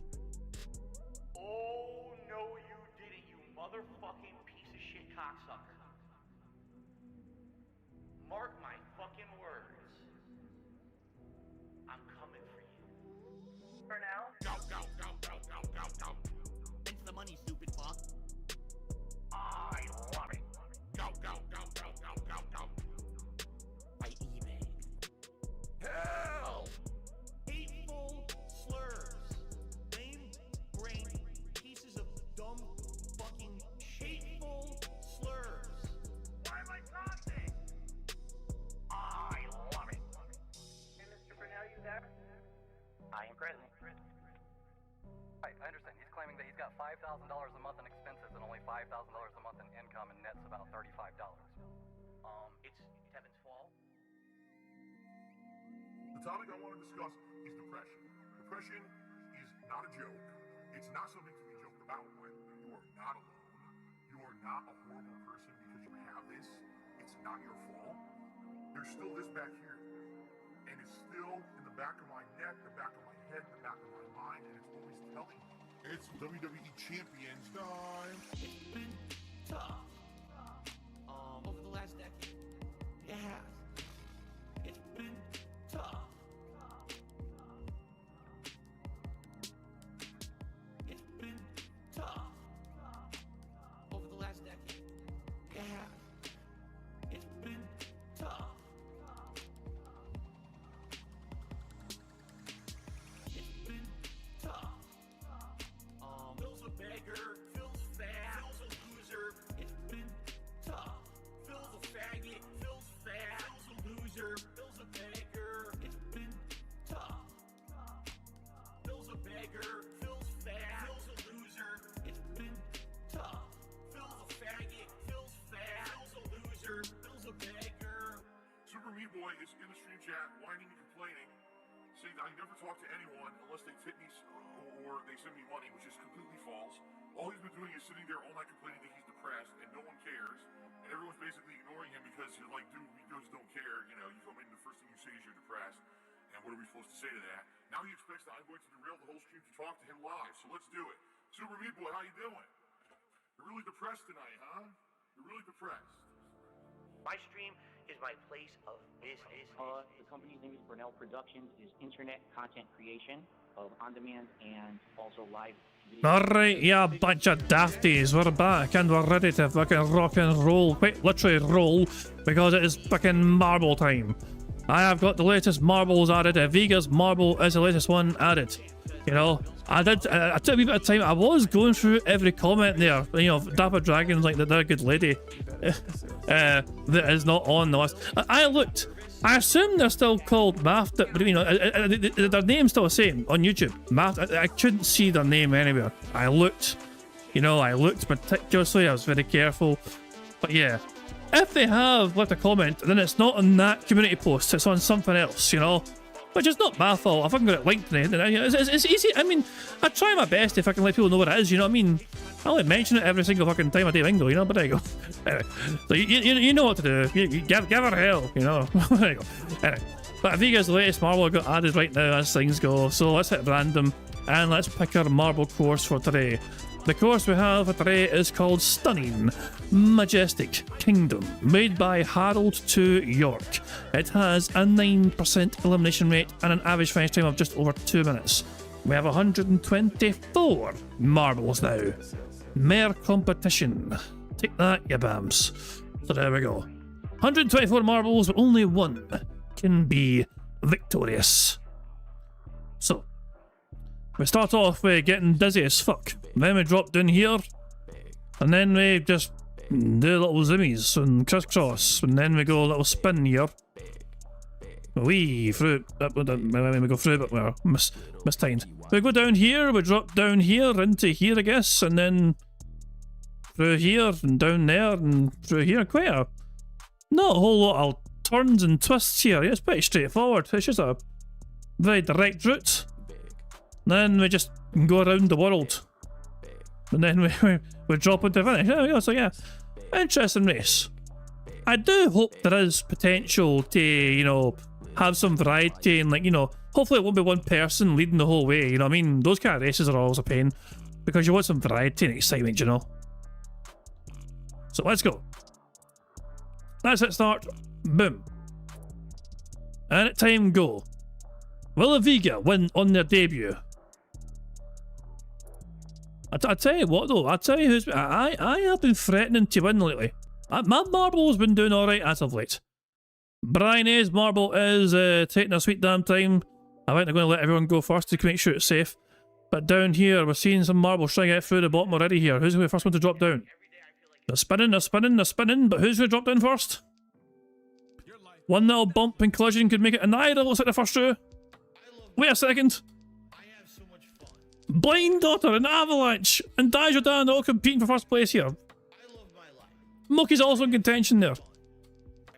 But here we go, the race is on. Avalanche is in first place, barely. They hit the speed boost here, but that's not a great bounce for them. Blind Daughter also in contention. You might get over the... Wait a second, there we go. Dajodan's gone.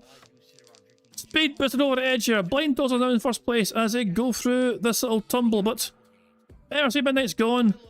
Hold on, some marbles have dropped off the edge altogether. Some more have perished.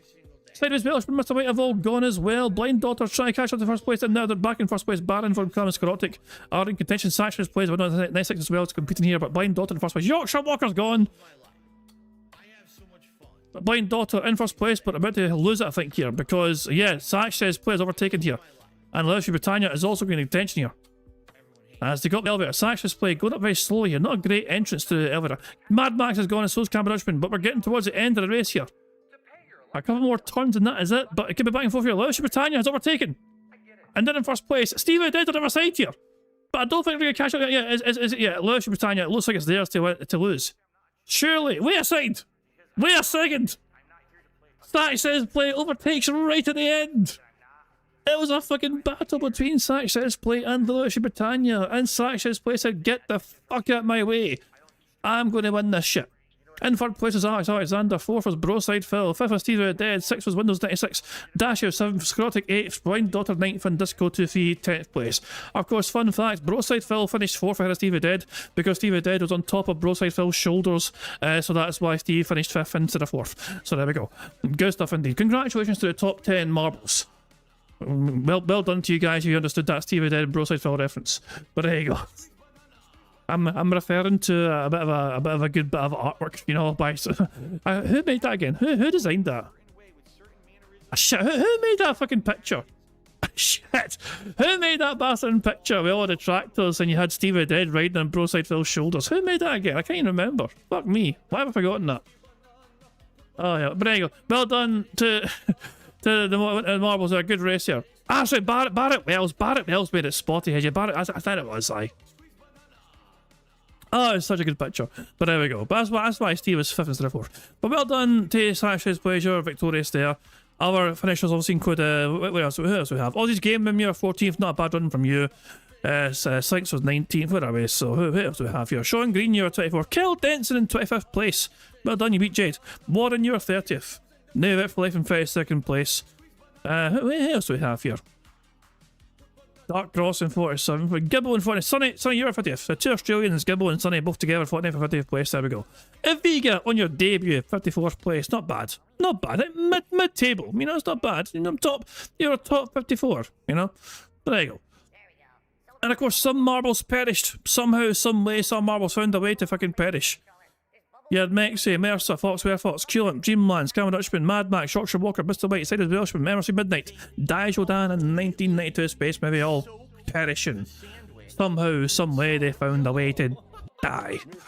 But well done to Sax's play. I didn't expect that race to be quite as competitive as that. Look, at first when I looked at that course, I thought it wouldn't have invited opportunity to overtake as much. But I was pleasantly surprised at the back and forth nature of that, by quite a few people in contention for the lead there, and we're a very exciting photo finish as well, as you can see. You know what I mean? How close was that finish when you look at actually the finish times there, you know? Very close here. But Sax's play, well done to you. Fantastic race.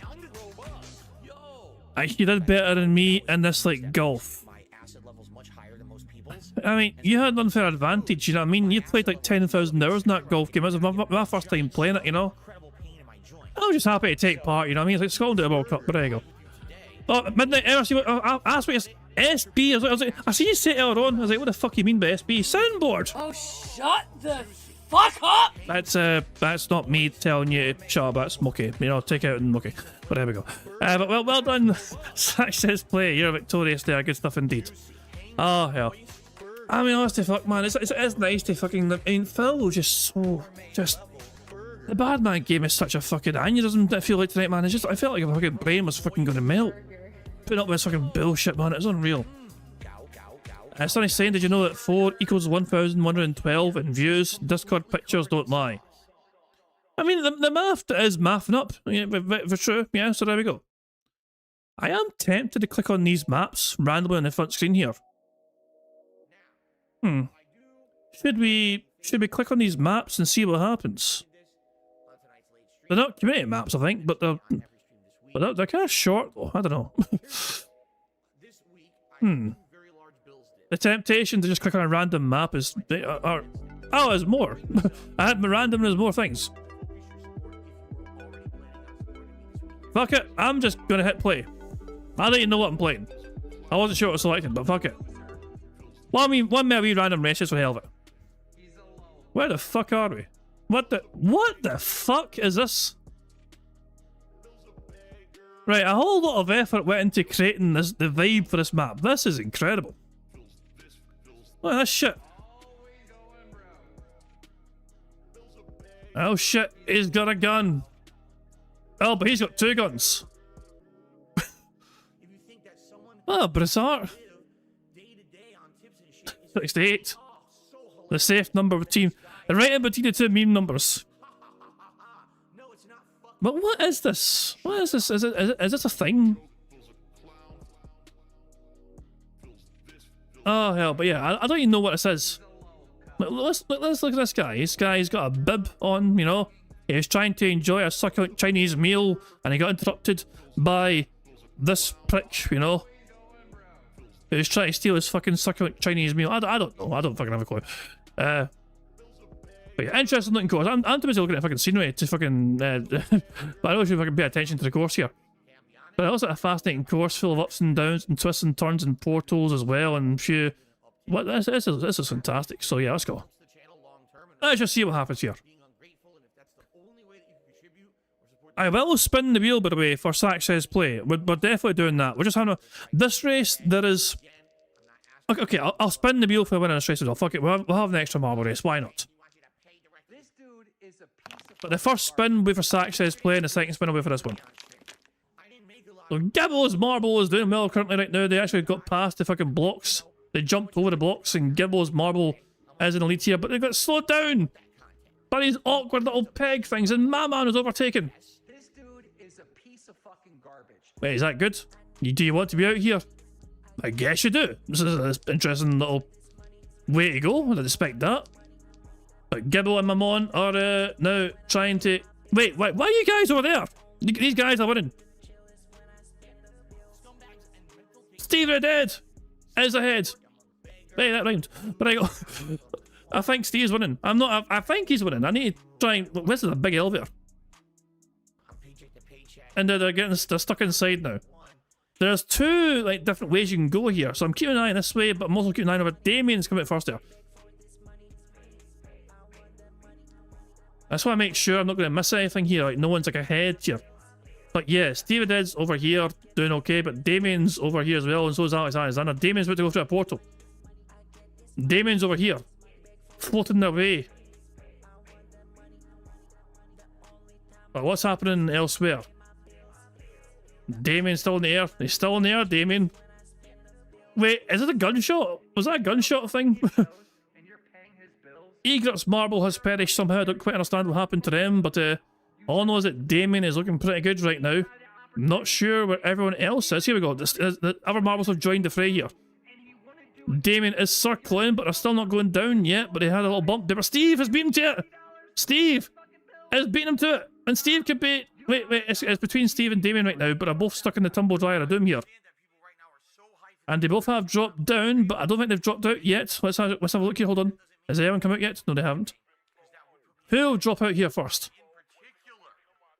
Steve is trying to get out here, so is Damien. Windows 96 has dropped through the ground altogether. Beans for you out here. Lazy Krabs has jumped ahead here. Steve is trying his bit to catch up. Steve is overtaken. Steve might be about to win. I don't know. Is that the finish here? Steve the Dead has won. Very competitive back and forth race with Steve the Dead. This time without the aid of Broside Phil's shoulders. Has managed to get themselves into the finish line. Well done, Steve the Dead. Lazy Krabs is second. Larry was third. Beans for you fourth. Always under fifth. Sean O'Mac, Y2J 6th. Princey in 7th. Not Kill 420 in 8th. Dreambert 9th. And Detractor Simba in 10th place. Congratulations, Steve the Dead. You managed to get yourself across the finish line that time. There we go. Good stuff indeed. I wonder if you win another... You might win another intro shout out if you're lucky. The last time I spun the wheel, I won an intro shout out and I felt bad. He didn't get one of the cool prizes, he got the shit prize instead. There are no shit prizes apart from that prize. That's what that prize is shit. But there we go. If you get to set me a new Scottish sound for the soundboard, oh, interesting. I will check out when in a couple of minutes. I'll just kind of get out of this game first and then we'll check it. There's the results right there, of course. Moki in 19th place, good finish for Moki. Who else? Sonny, you're a 23rd. Aviga, you're a 27th. Not bad, Aviga. Well done to you. So Warren, you're a 37th. Josh Fraser, 41st. Who else do we have? So, but quite a few. 64 marbles finished. So half the marbles died. Quite a lot of marbles perished there. Not the kindest course. And I died, you bastard. But Jade died too, so all is good. But yeah, well done, Steve. Your marble was victorious for once. So there we go. Good stuff. I'll say for once. She won recently as well. So there you go. So we're spinning the wheel twice. I just did an impromptu second race because why the fuck not? So, before I spin the wheel, I've been sent something by Viga, a new potential Scottish soundboard thing. Finland! What the f... Is that someone saying Finland? Finland! Why would someone shouting Finland be a Scottish soundboard thing? I don't understand. I'm so confused. Finland! Why? Why? Oh, for God's sake. I'm so confused. Because Patrick. Boo! That's what I think of that. Anyway, let's spin the wheel. Thanks, Aviga. Let's spin the wheel. We're spinning the wheel twice now, okay? The first spin is for Satch Says Play because our marble was victorious in that first race. So let's spin the wheel and see what Satch Says Play has won for themselves. Satch Says Play has won themselves a Scottish soundboard pass. Congratulations to them. They are the latest in a long line of individuals who have won Scottish soundboard passes. It's kind of fucking mental. How many people have fucking won these Scottish soundboard passes? Unbelievable. So yeah. Well done, Satch. Anytime you want a fucking Scottish soundboard thing to happen, you just need to ask for it and it shall be pressed for you. And your Scottish soundboard pass will expire on after the 20th of July. So there we go. Now we spin the wheel for Steve of the Dead. Now let's see which version of the intro shoutout they shall win. I just have a feeling it's going to land on that again, just because they're very unlucky. They actually are that unlucky. I called it, motherfucker. I called it. I called it.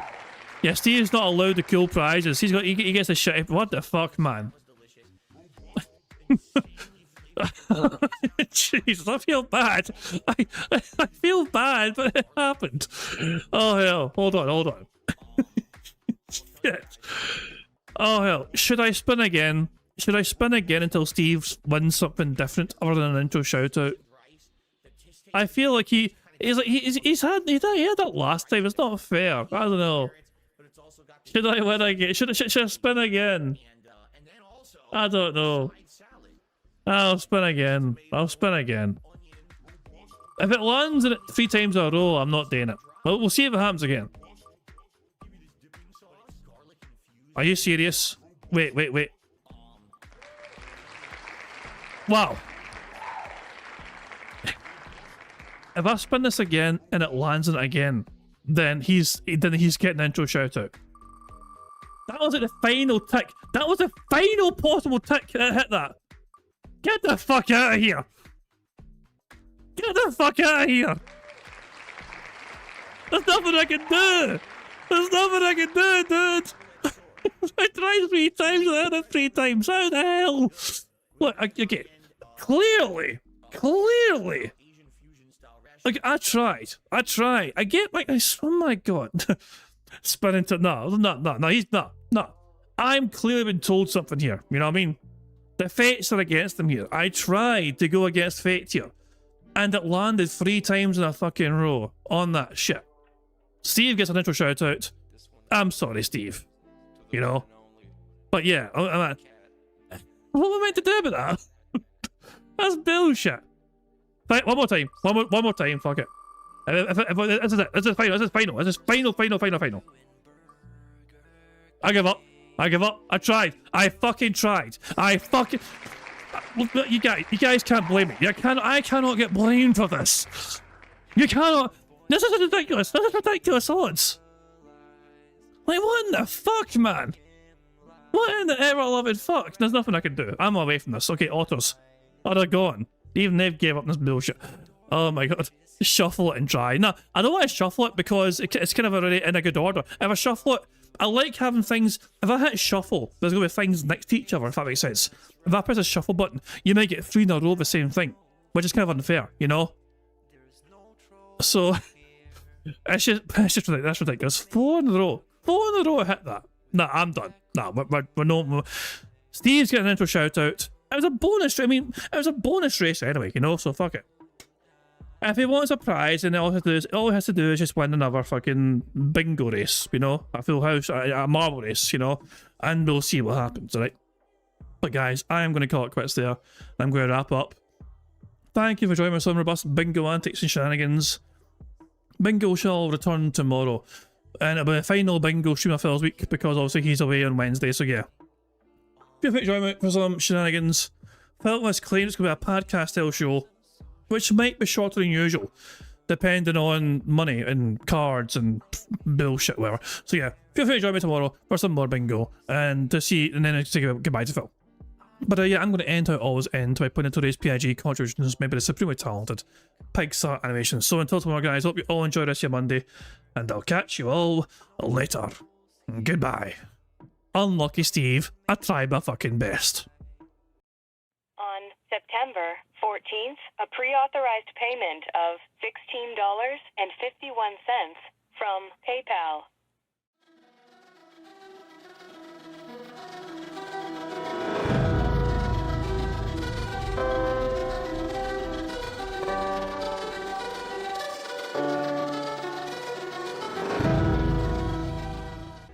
Alright, Luna Mills has tipped me $1.30.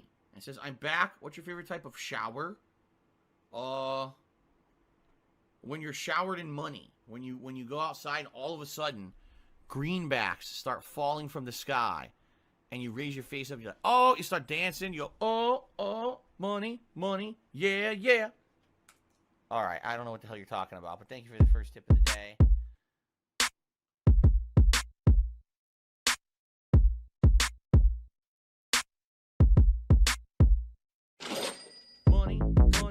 Yeah. Money. Oh, money. Yeah. Money. Yeah. Money. Oh, money. Yeah. These contributions are mandatory. Money. Yeah. Money. Oh, money. Yeah.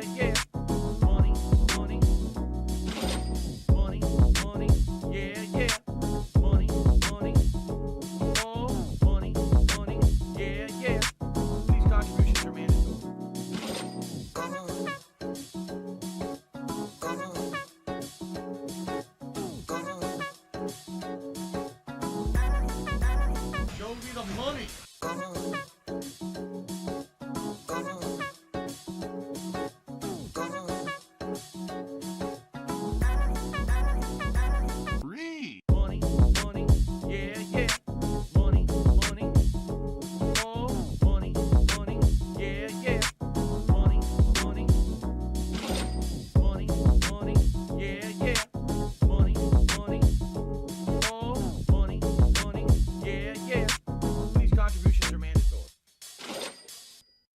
gone, just gone like that.